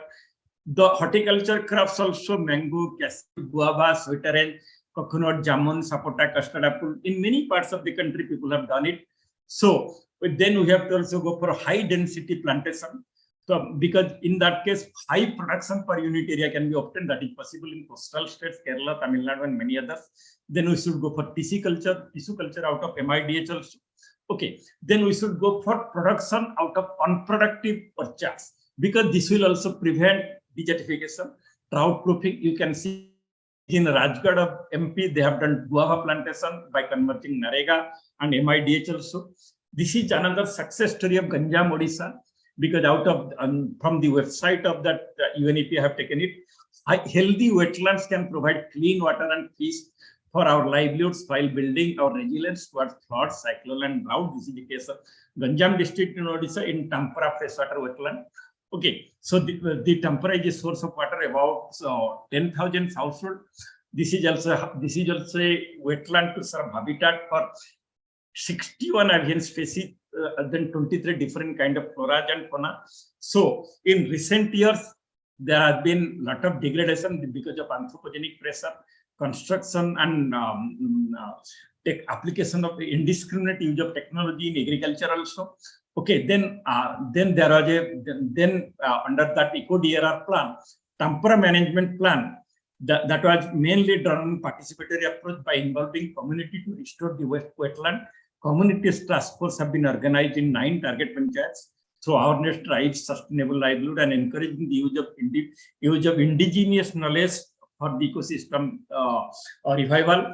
Then training to stakeholders on wetland conservation and sustainable livelihood practices that was organized to empower them to take decision toward the ways of wetland to improve their livelihood.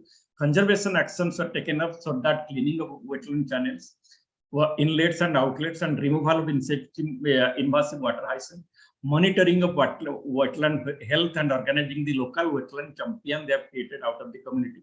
Indigenous and traditional practices such as organic fishing materials and plantation of local species. So awareness raising was also done among the community members. So therefore, in those cases, what happens? The 18,000 fishermen community also joined. You can see Mr. Loknath Behra. This is a village Odisha, is a local fisherman. Okay, so he used bamboo. He strongly believes traditional practices to promote local crafts, so that instead of using plastic nets, so that he used the locally available material also.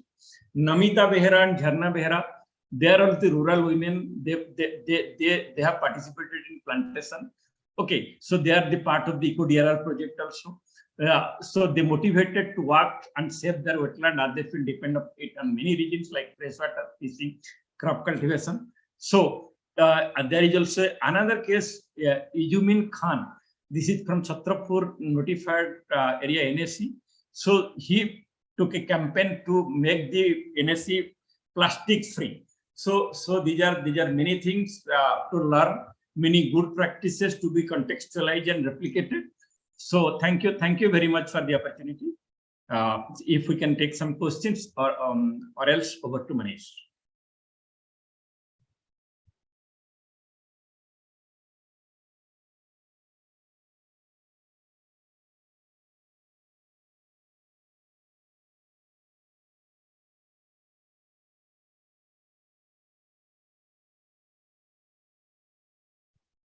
Thank you, sir. Thank you for the wonderful presentation. I think we do have a lot of takeaways from this, especially taking it forward, like the benefit sharing and also ensuring the community participation as a part of exit strategy, and also utilizing the power of convergence and also resource mobilization at the ground child level. If there are any questions, please put it in the chat box. Thank you once again, sir. Next, I would like to welcome our next presenter, Dr. Bagan Ahuja, sir. He is the state team leader of infrastructure deployment recipient program, UNDP.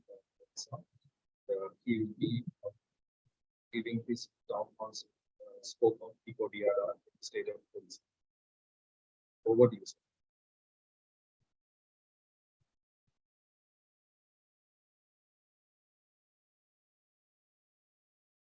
Thank you, Dr. Manish, and very good afternoon. So please share my presentation. I am not able to actually share it here. Sure, sir. Sure, sir.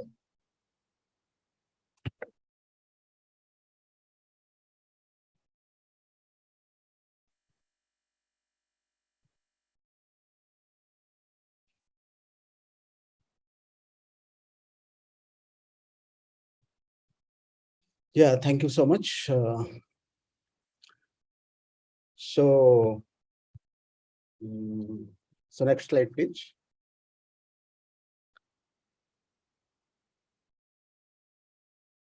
Yeah.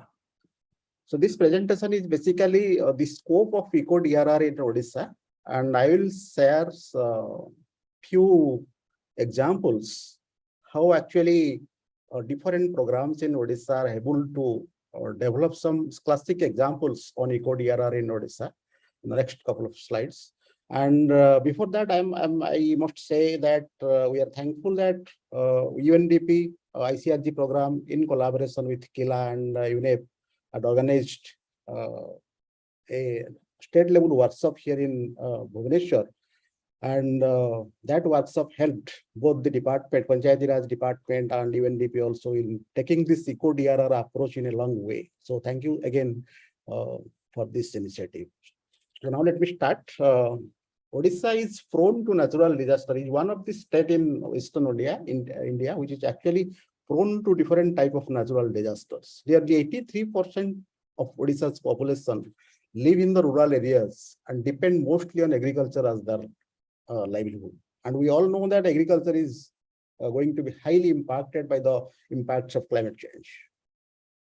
Odisha coast, which is 480 kilometers long and 10 to 100 kilometers wide, forms a part of east coast of India. While the coastal districts of Odisha are exposed to different types of floods and cyclones, the western part of Odisha is very prone to acute droughts every alternate year, and recently every year also that part of Odisha is experiencing acute droughts. The history of disaster substantiates the fact that about 80% of the state is prone to one or more forms of natural disaster, as per OSDM report, Odisha State Disaster Management Authority. And because high population density, encroachment of the flood plains, poor socioeconomic condition, and weak infrastructures, especially at the rural areas, increase the vulnerability of Odisha. Next. Now, what are the scopes for Eco-Drr in the state? The broad approach should be combining the natural resource management with disaster risk reduction methods, like developing early warning system and many more. So what are the specific things? One is the nature-based solutions to protect, sustainably manage, and restore natural ecosystem that address the societal challenges. And recently, the nature positive economy, the whole world is talking about the nature positive economy, which speaks about halt and reverse the destruction of nature by 2030. And second, with a full recovery of a resilient biosphere by 2050. So the nature-based solution must be leading towards this concept in long run. Second one is climate resilient works. This should be one of the key components of Eco-Drr. And we are doing in Odisha. Infrastructures that are executed to increase the rural economy need to be designed in the context of climatic scenario in the area. The historical trend of climatic data and also the projected climatic scenario, those need to be considered while designing the rural infrastructures in different schemes, especially NRGS, Water Resource Department, etc. Climate responsive planning, whatever plannings the development schemes is doing, so all the plans should incorporate the climate change data, and we can speak climate responsive planning. And finally, because after the COVID-19, we have many social protection schemes in different states. So adaptive social protection should also be the key for Eco-Drr, like rebalancing the existing social protection scheme to accommodate the adaptation practices to increase the resilience of the poor. So these are the scopes of Eco-Drr. So I will just tell you 2-3 examples from the project that I am actually implementing in Odisha with the help of FCDO for FCDO Government of UK and Ministry of Rural Development, Government of India. Next. Next, please. So this is the program. It is called Infrastructure for Climate Resilient Growth. And this program is implemented in 7 states now by Ministry of Rural Development, Government of India, with the support of Foreign Commonwealth and Development Office of Government of UK, and implemented by UNDP India. The key focus of this program is basically to increase the climate resilience of the poor in these states. Next, please.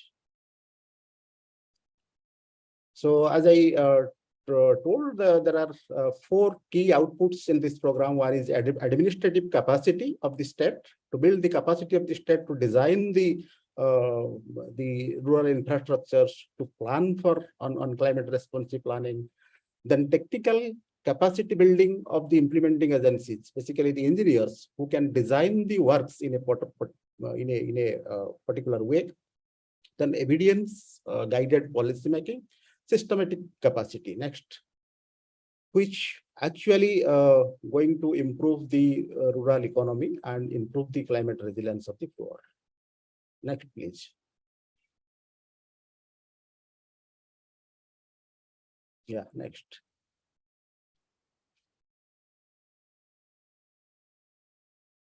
Yeah, this is the framework of this ICRG program. These climate vulnerability, exposure to rapid and slow onset climate hazards, sensitivity to climate hazards, and both the institutional strengthening by way of incorporating the climate information in the MGNRG system, and also in the decision-making process at the household level for improved participation in wage labor and asset selection, and also at the MGNRG's official at national, state, and district block level, even at the panchayat level for improved planning and delivery of wages and assets. And when this approach is followed, when the climatic information is incorporated in the planning process, in the design process, it gradually leads towards improving the resilience capacity of the beneficiaries who are actually dependent on NRGS. And gradually what happens, the scheme prepares the communities, prepares the poor people to fight against the shocks, then cope with the different types of climate shocks, and finally recover these people, and they move beyond their vulnerable households in a period of time. So this is the broad, this is the framework of ICRG program, which is being implemented by incorporating the climate risk management in the entire MGNRGS architecture of Odisha and also other 6 states. Next. And this is how we are actually implementing this this program using MGNRGS platform. We have some climatic data with us at the state level, which was developed by Indian Institute of Science, Bangalore, and Ricardo Group of Environment and Agency, UK. So what we have, we know the climatic information in the last 30 years. And also we have the climatic projection data till 2050. For a particular block, we have the information what will be the climate, what will be the rainfall pattern in the next 30 years, and what was the rainfall pattern in the last 30 years. What will be the drought situation, the temperature, all this data are with us. And this data actually helping the implementing agencies of MGNRGS in designing a right, in developing a right kind of plan for the panchayat, and also selecting the right kind of works or infrastructures for the panchayat.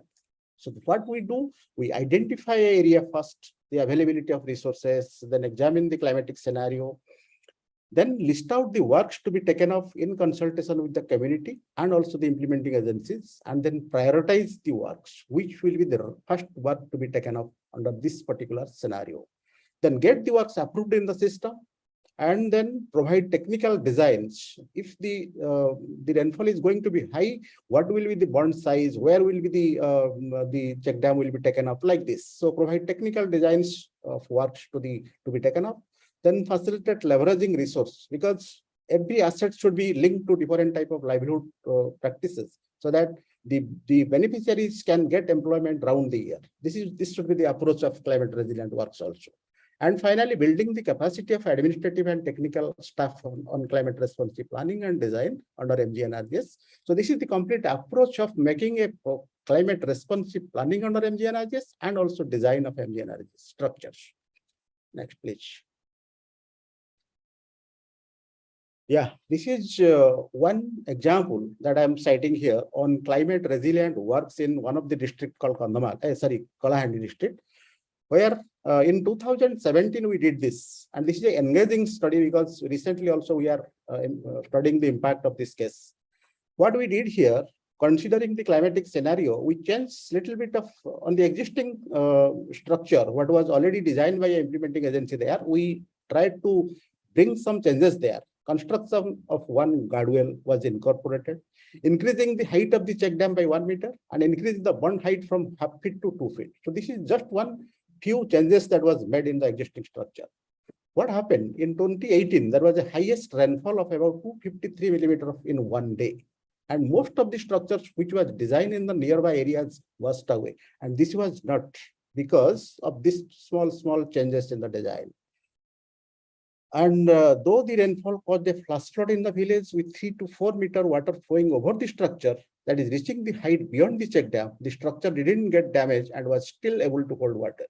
The field bonding were washed out, but it keeps the area from desilting up to 60%. This was possible because of these changes in the planning and design of structures. And this was documented by Niti Aayog and IIT Kharagpur, etc. And this is a huge impact also. 12 hectares of semi-waste land converted into agricultural land, augmenting the livelihood security of the farmers. Land development work has been completed for 10 households like this. So even today also, when we visited this area, the people are maintaining the structures, and the MGNRGS official are putting off more top of to maintain the structures. The structure is well maintained and it is replicating to different areas also. This is one example of climate resilient works which can be promoted under MGNRGS. Next, please. Yeah, this we can say a locally led adaptation. This is another example under MGNRGS which was demonstrated in Odisha, in Eco-Drr district. This is purely on convergence, because when we speak CRW, climate resilient works, the approach is definitely there will be a core structure and some complementary structure so that the entire area will be developed and more people will get benefit out of it. So here what happened in Badville village of Saharpada village in Eco-Drr district, we took up the land development work as a core work and some additional structures like water bodies, some canal irrigation systems for the water purpose. So the ICRT program created the platform by way of shaping a barren land and provisioning water bodies. This helped other actors come forward for investment in the area. So the beauty of this case study is only 6.5 million, only 8 lakh was invested under MGNRGS. Only 8 lakh was invested under NRGS for land development and some water bodies. And about 65 lakh mobilized from different schemes and programs through convergence. So this is actually the one of the classic example of convergence in Odisha, through which what happened, 16 hectares of cultivable wasteland converted to productive land in 3 years of time with intensive integration of climate resilient works approach model with farm-based livelihood helps community to engage in farming activities around the year. Climate risk management integrated in the MGNRGS yielding synergetic results, helping poor invest climate resilient livelihood strategies. The communities who experience natural disaster and climate shocks are well versed now with future climatic scenario. Now they are planning for the next 5 years. What will be they will plant in the areas? What will be the livelihood options they will take up?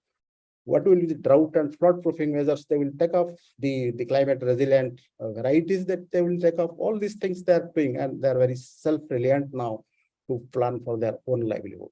So this is another example of locally led adaptation, which can also be part of Eco-Drr. Next, please. And at a scale where we implement this program using climate resilient approach, 1 million farm funds will be climate resilient. 1 million plantation works are being taken up, major thrust by the government of India on water conservation that we all know. So what is happening at this moment? Harvesting 300 billion liters of water per year for irrigation, directly benefiting 3 million marginalized households per year, bringing 1 million hectare of wasteland under cultivation, and sequester 4.65 metric tons of carbon per year for plantation over the next 30 years. This is how this program is going to benefit the country while implementing NRGS in a different approach. Next, I think that's all. Yeah, thank you. So these are some of the examples that I'm just presenting here, which can be taken up as part of Eco-Drr measure under MGNRGS. Thank you so much.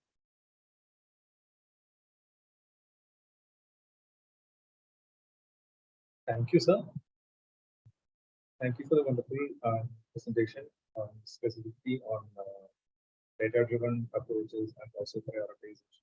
Also, the interdisciplinary approach to discuss the communities participation. Next, I would like to welcome Mr. Vijay Kumar and Dr. Atul Bhatta from State Institute for Rural Development, Panchayati Raj, Karnataka, for delivering the presentation on Eco-Drr possibilities and status in the state of Karnataka.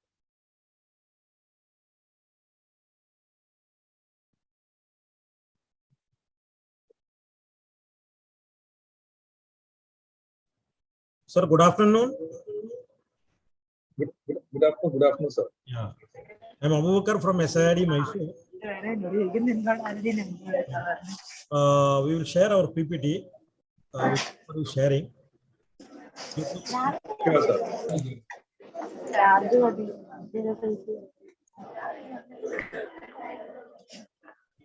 sir. So do you want me to put up the PPT from the first slide?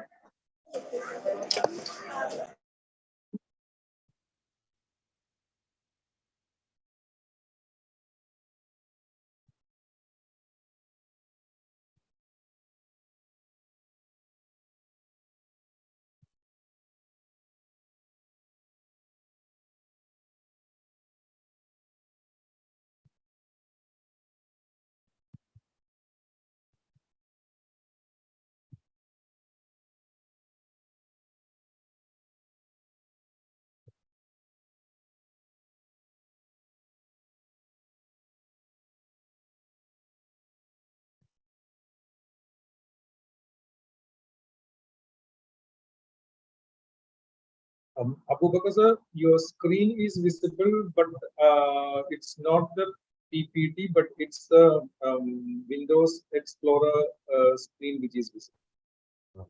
Hello. Hello. Sir, can you see our PPT? I can't see the PPT, but definitely your screen is visible, but it's not the PPT which is visible on the screen. Sir.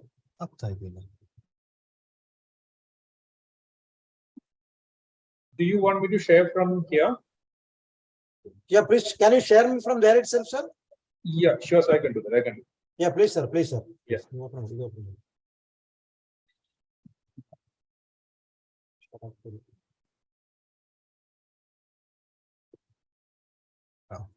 Okay. Good afternoon, sir. Here in Karnataka, particularly you are aware of that. Nearly 3-4 years back, in Kodagu, in northern Karnataka, some other area under the landsliding and flood and everything, the situation become very worst.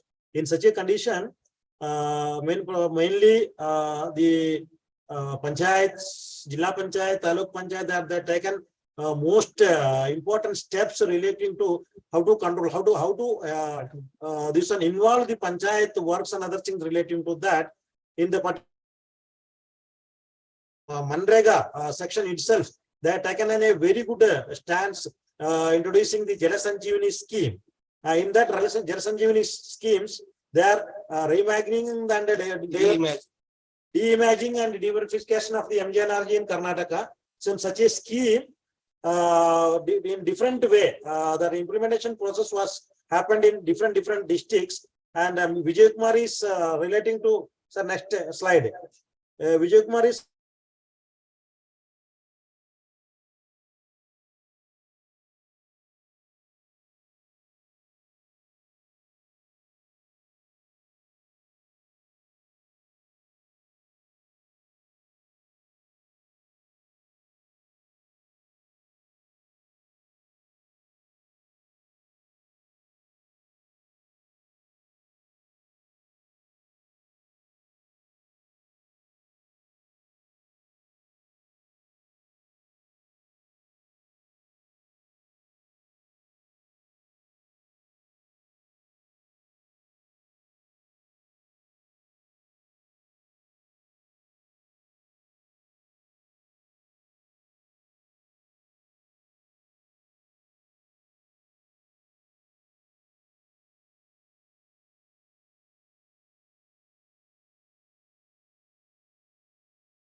Banta nimdu.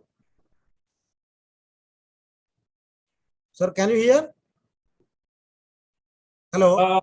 Yes, sir. I can hear you. I think I got disconnected in between. So shall I change the slide?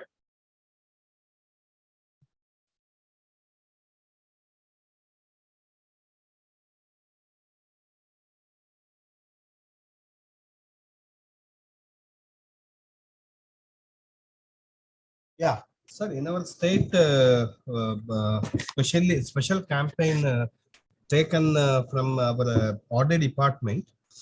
We call it as Jala Sanjeevani under Narega, preferably NRM work taken under this campaign.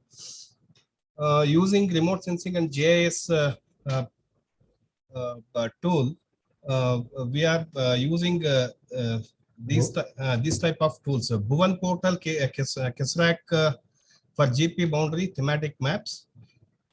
Likewise, Google Earth Pro for overlay analysis. Bhuvan GeoManrega for existing geotagged assets. And basically, primarily, in that field, we are using Clark mobile app for ground truthing. Also, Dishang mobile app for survey analysis. Next slide.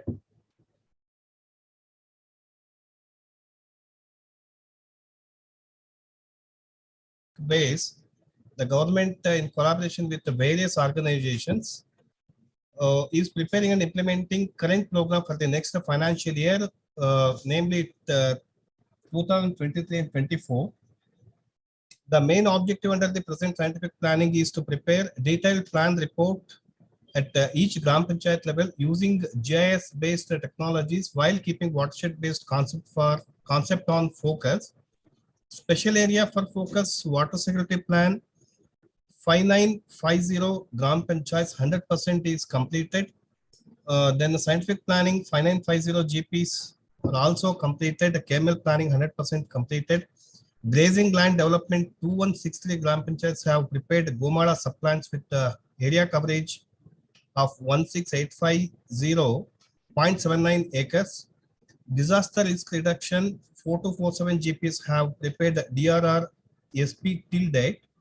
Wildlife conservation, likewise livelihood upliftment also including in this campaign. Next. So Jala Sanjeevani includes water security plan, identifying the need of NRM works, grazing land development, livelihood upliftment, wildlife conservation, disaster risk reduction, and scientific planning. Next. Have been prepared at all Gram Panchayats, surplus and deficit. We are calculating surplus is 2714, deficit 323735. We are preparing water budget and getting these statistics. Next. So this shows in different districts what are the deficit and availability of the water table, surplus and deficit details. District was details, the details you will get it here. And next. So Gomala subplan, this is the newly added aspect in this scheme. That is Gomala development plan. A total of 2160 Gram Panchayats have prepared Gomala subplans till date with an area coverage of 16850.79 acres in coordination with the revenue officials. Next. So this is the statistics for Gomala subplants in different districts in our state.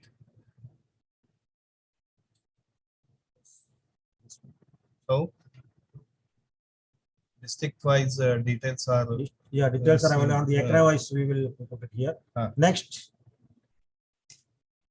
So disaster risk reduction is another important aspect in this Jala Sanjeevani program.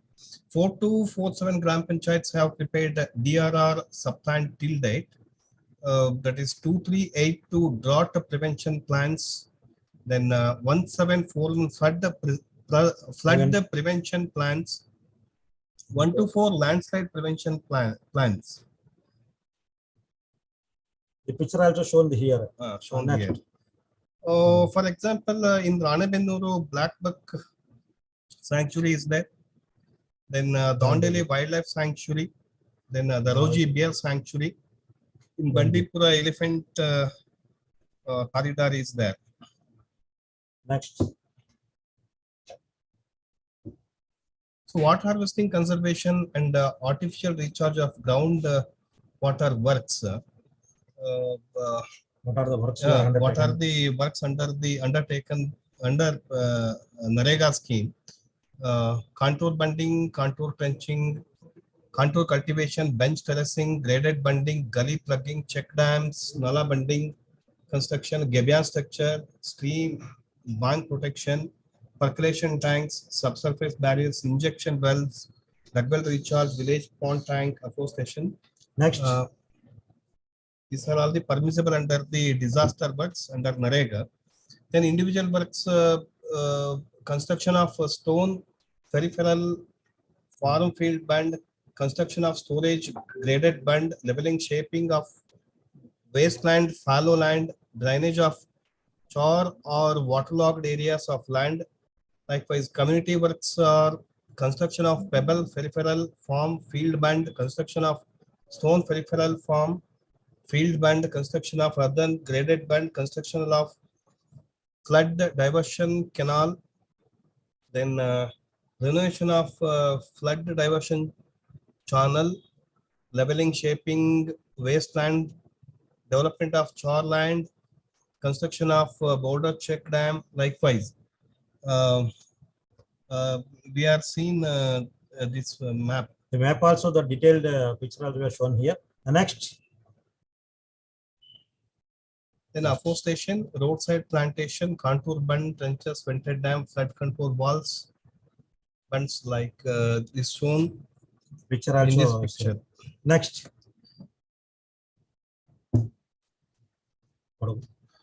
In Kodagu and some landsliding. Landsliding.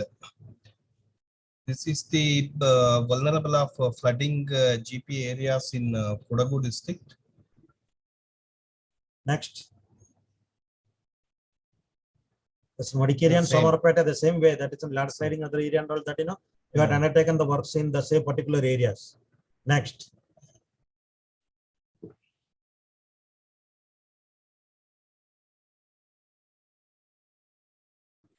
CLART is Geographic Information System based Android tool developed to enhance the planning of region-specific soil and water conservation measures.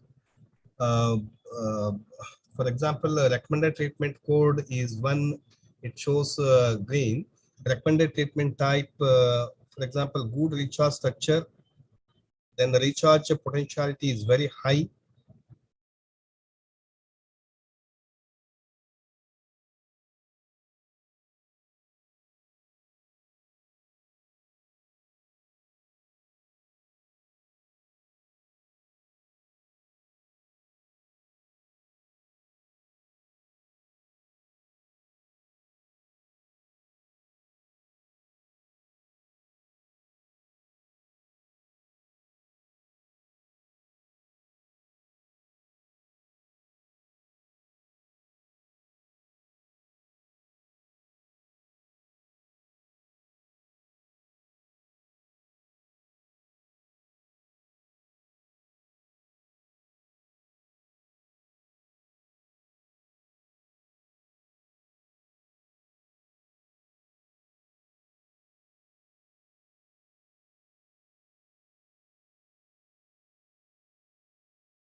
Abubakar sir, we can't hear you.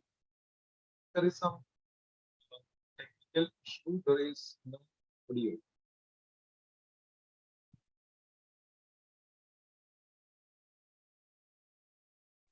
Yes, sir. Okay. These are the initiatives for Karnataka has taken relating to that, and now also the different trainings also we are conducting. Next year also we are planning what are mentioned here. There are many best practices also. That one also we have mentioned in the particular slide. Thank you, sir. Okay, sir. Thank you. Thanks a lot. Problem slides and all that. That is why we are not able to explain in a particular way. Yeah, sure, sir. But I think the message is very loud and clear that there is like a lot of technical backup going on in Karnataka and technical assistance Okay, yeah. support from the GIS team and also other agencies which are also involved along, so that the data-driven planning is being taken up. Thank you, sir. Yes, sir. Okay, Thank you, thank sir. you. Thank you so much. Thank you, sir.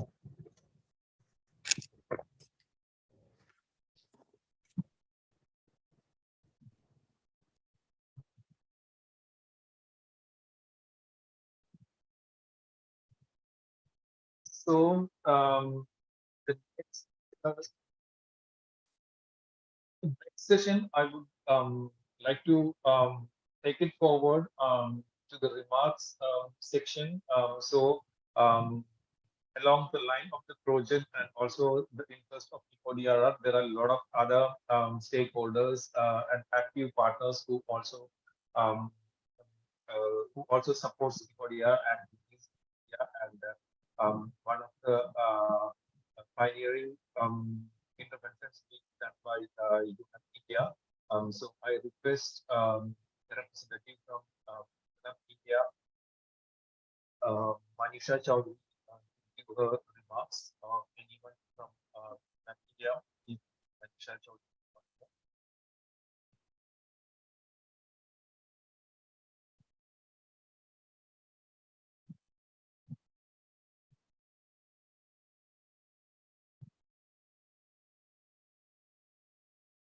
Okay.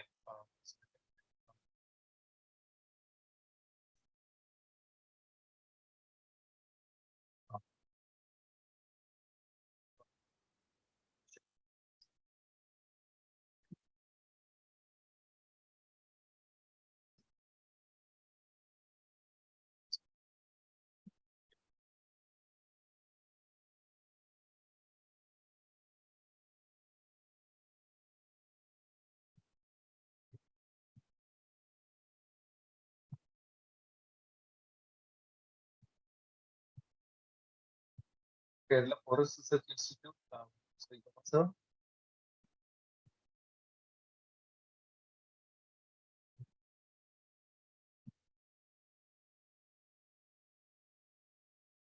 Sir, can you hear me?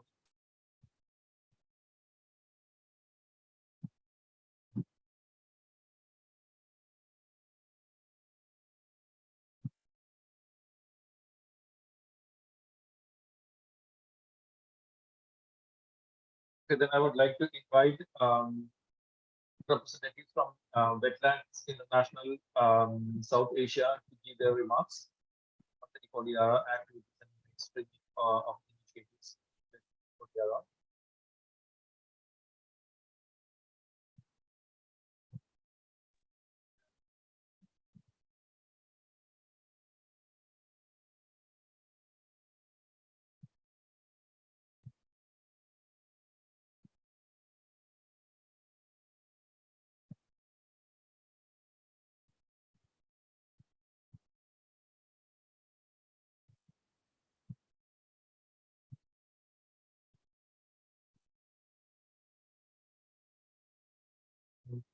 Okay. I would like to invite to the remarks Dr. Thomas, organization.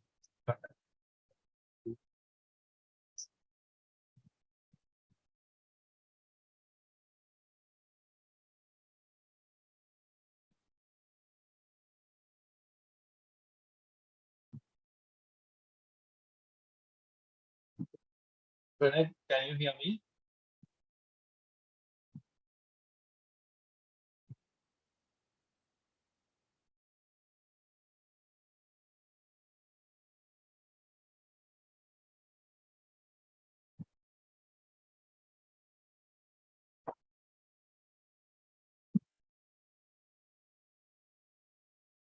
Renee, am I audible?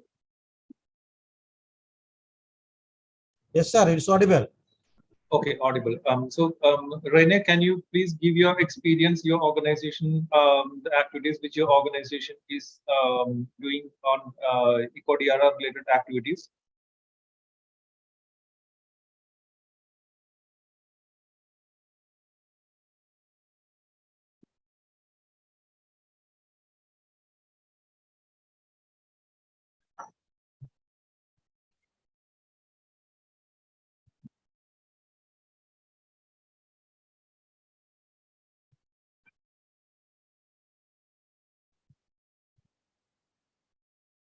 Okay, anybody from Kerala Agriculture University in the meeting right now?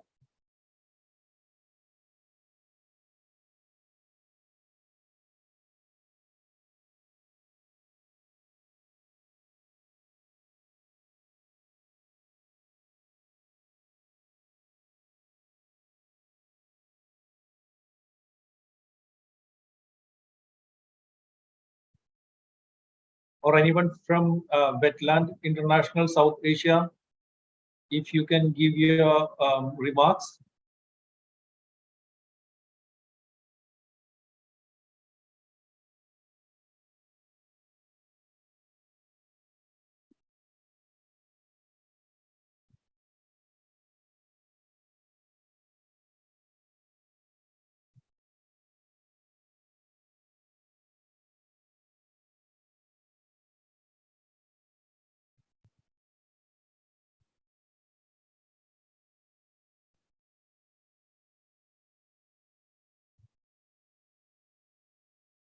Okay, maybe then I can go to the next session. Rene is trying to fix his audio. There is some technical glitch he is facing currently. So maybe we could go to the open discussion. So few things which I noticed from the presentations of the expert panel were in the first presentation, it was clear that there is enough documentation and research happening on the perspective of Eco-Drr in India and also nature-based solutions. It was very clear from the publications and other research activities which were put up by the Anil sir during the first presentation. And definitely, he also mentioned there is a gap which is specifically on adopting this framework in a larger perspective when it comes to implementation of these programs and embedding the Eco-Drr frames into these programs, and also at the grassroots level. And then there were also discussions on the proper exit strategy, what we could actually take up as a part of Eco-Drr projects, and how resource mobilization can be taken up, and what sort of convergence can be looked upon specifically for financial convergence as well as for technical convergence.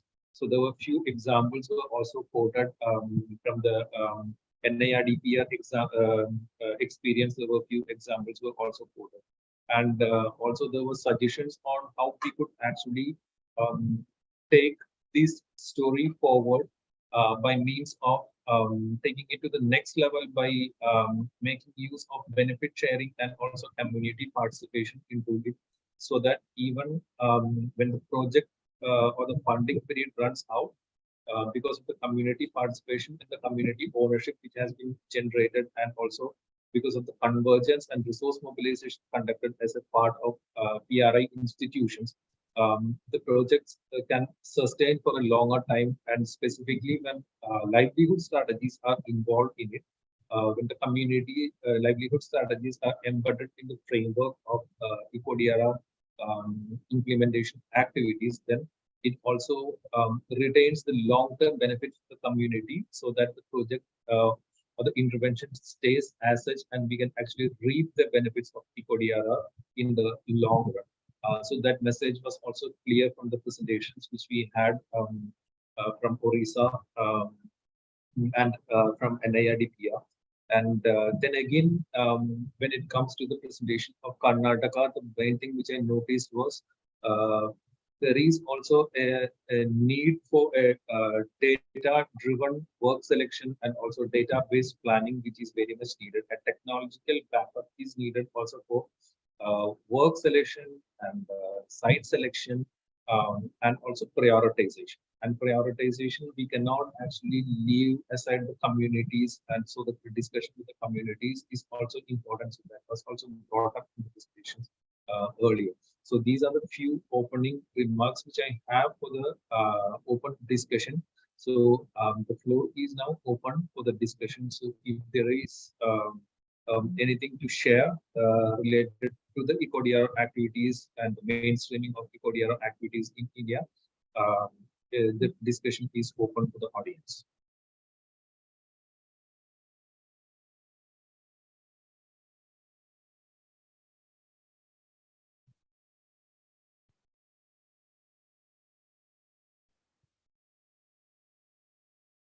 Meanwhile, if Rene, you have fixed your audio, you can actually start your remarks as well.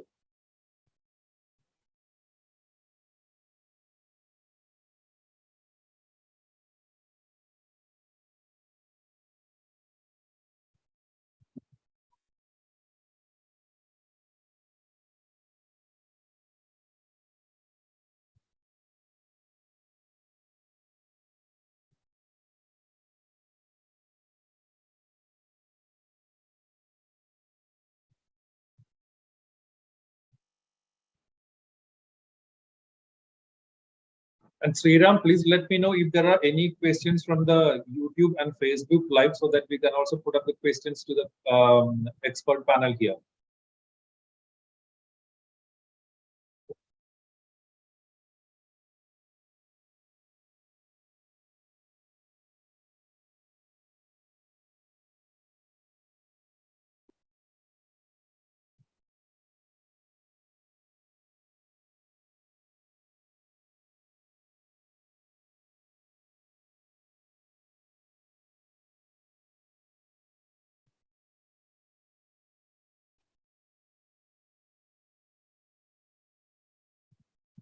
Okay, it seems there are no questions on the on live chat. So let us go to the last part, to the conclusion and the way forward. So as rightly pointed out, few things we learned from this project how important is the implementation of Eco-Drr activities from a long-term perspective, especially from the viewpoint of increasing the resilience of the community who are vulnerable, especially after the consecutive floods and other disasters which Kerala has been facing. So that is one lesson which we have already learned. So from the side of Kila, as a part of the project, what we would like to do in the future is also to embed Eco-Drr as one of the major themes in our disaster management as well as climate resilient trainings. Not only for the PRIs, but also for the other institutions as well as for the communities as well. And also specifically implementing and incorporating the lessons of Eco-Drr and the principles of Eco-Drr, the disaster management plans of the local bodies. And that was also mentioned in the presentation of Dr. Sundar Kumar from NIRD, how the village disaster management plan should be like. And definitely one way ahead is to embed the principles of Eco-Drr in the planning system of the PRIs of the state government.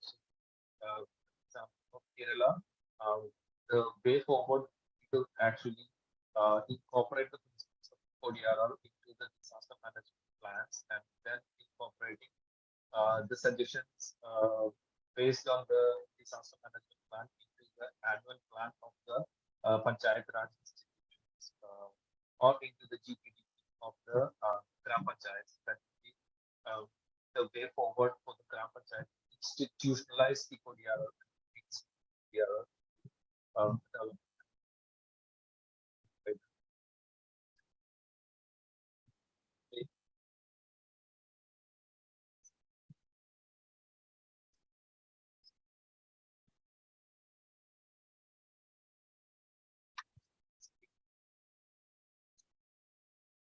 University and other research agencies.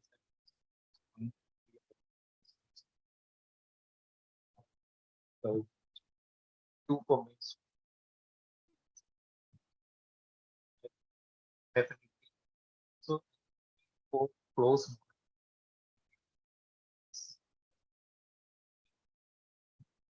based on that, we can get a feedback.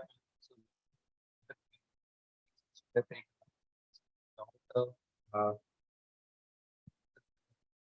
a long-term perspective, how are these performing? Not and adaptations.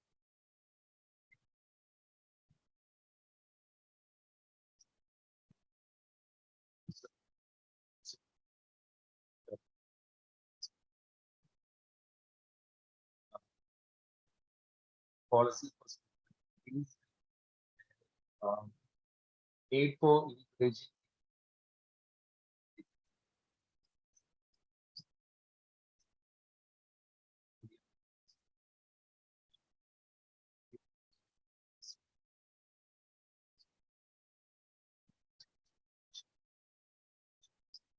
Monish, sir, your mic is it's breaking.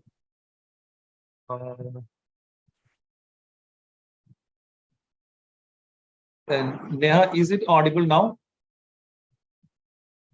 Yes, it's audible now. Is it better? Yes, yes. Okay. So definitely there is a need to leverage the policy perspective of the Eco-Drr scheme of the Eco-Drr into the national schemes and other state schemes which we have.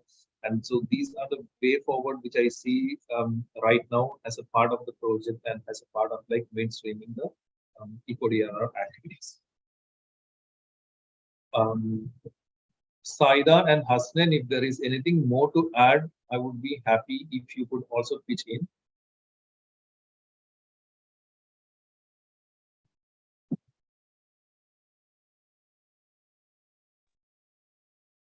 Nothing from my side. Thank you. Okay, Saida. Yeah.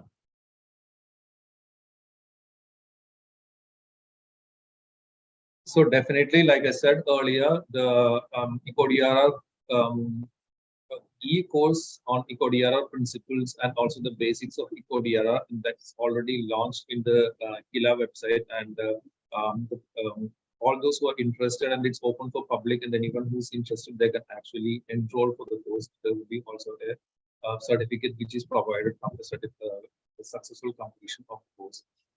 And regarding the other materials, there are also a lot of other materials which are being produced as a part of this project, and which is also hosted on the project as well as on the KILA web page, which is also available for the public. Soon we will be also releasing the videos on the success story videos which are done as a part of the project in the KILA YouTube channel and also in the sites as well. Rene, it seems your audio is working, so can you please briefly share your experience? Yeah, thank you, Monish, sir. I think my experiences over the different training session has been that a lot of departments are working quite a lot, and especially my observations would have been like based on the different sessions we had, is that ecological restoration is something which we are looking at some in a more structured working, in the sense certain structures are made, but we are not even although there were sessions on botany and different species of native species which can grow, but I think this also needs to come in the workings of different departments, of different state departments, because structures can be made and they have to be maintained over time, but natural interventions like certain riparian zones, which we can't have trees on these zones. We have to have different stages of growth, like right from grasses to shrubs and trees. But I think this locally relevant native species and locally relevant, say, depending on the riverine ecosystem or dryland ecosystem, we need to have these checklists for that region, which can also aid in, designing these interventions much better and have more, or in a way, are more resilient.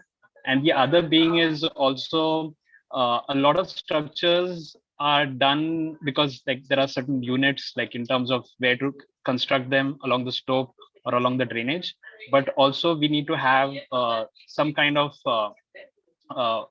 supervision in terms of when communities are working together. There needs to be supervision, because we cannot have, for example, in one of the field visits where there was a box shaped structure right on the top of a ridge without having any outlet for water. I think these are something which we can take this as a feedback to design it better. Otherwise, a lot of things which I see different departments, right from Bhubaneswar or say in Karnataka, I see, and even Kerala, there are a lot of things which are designed in such a way that communities are involved in a big way. And also these structures need to be monitored to see the efficacy in the long term. I think these are just my thoughts on my, based on my sessions which I had attended earlier. Thank you, Rene, for pointing out very important aspects. Actually, one is species selection, and also the location specificity of the species selection for taking up the Eco-Drr activities, which again draws the importance of the local specificity with respect to the research institutions as well as the community involvement in the project. So we also face these issues at initial stages of the project regarding what sort of species we could actually come up with when we are looking for nature-based interventions, and we do had a lot of discussion with Kerala Agriculture Universities and also Kerala Forest Research Institute so that we could come up with the right level of species selection for these kind of interventions. So definitely that is also one point which we have to bear in our mind when we are doing the NBS based interventions at the ground level. Thank you, Ren.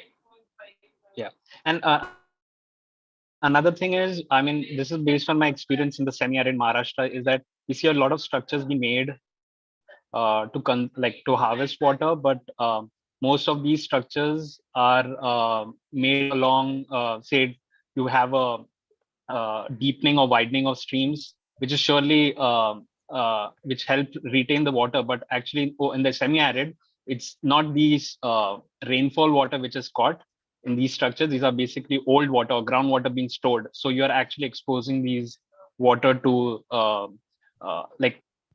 groundwater, which acts as a buffer, is actually exposed to the atmosphere, and there is a lot of loss. I think these things also we need to see which regions we can have structures which don't expose the water which we have stored from, say, from different activities, from ridge, say from staggered contour trenches or different other structures, which can actually feed the aquifers, but we need not open up these very groundwater in all these streams, dry lands, what you call epimeral streams, which are basically dry streams, which if you open this up or widen this up, it can actually expose groundwater. So these things we need to have consideration while making ecosystem resilient.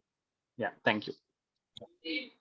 Thank you, Rene. And I'm sure Rene have already covered few of the aspects which he was mentioning about the kind of structure and also location specificity of this structure in the e-courses module, which is uploaded in the Kila website. Thank you. Thanks a lot. Yeah. So if there is no more discussions, or if any participants wanted to have any other points discussed, please feel free. Otherwise, we can conclude the session. So if there are any other remarks which needs to be made from the side of participants, you're welcome.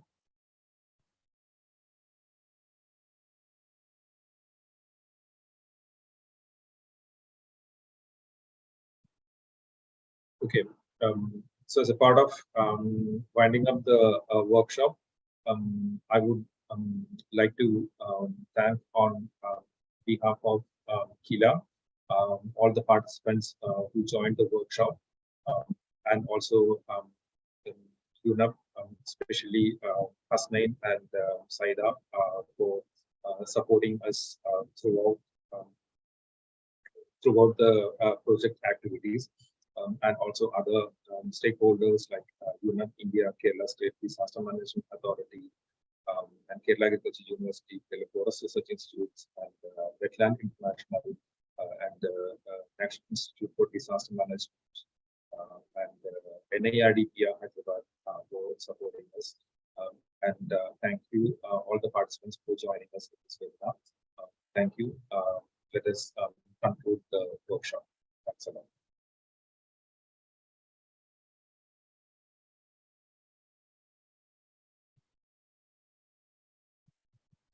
Thank you. Bye-bye.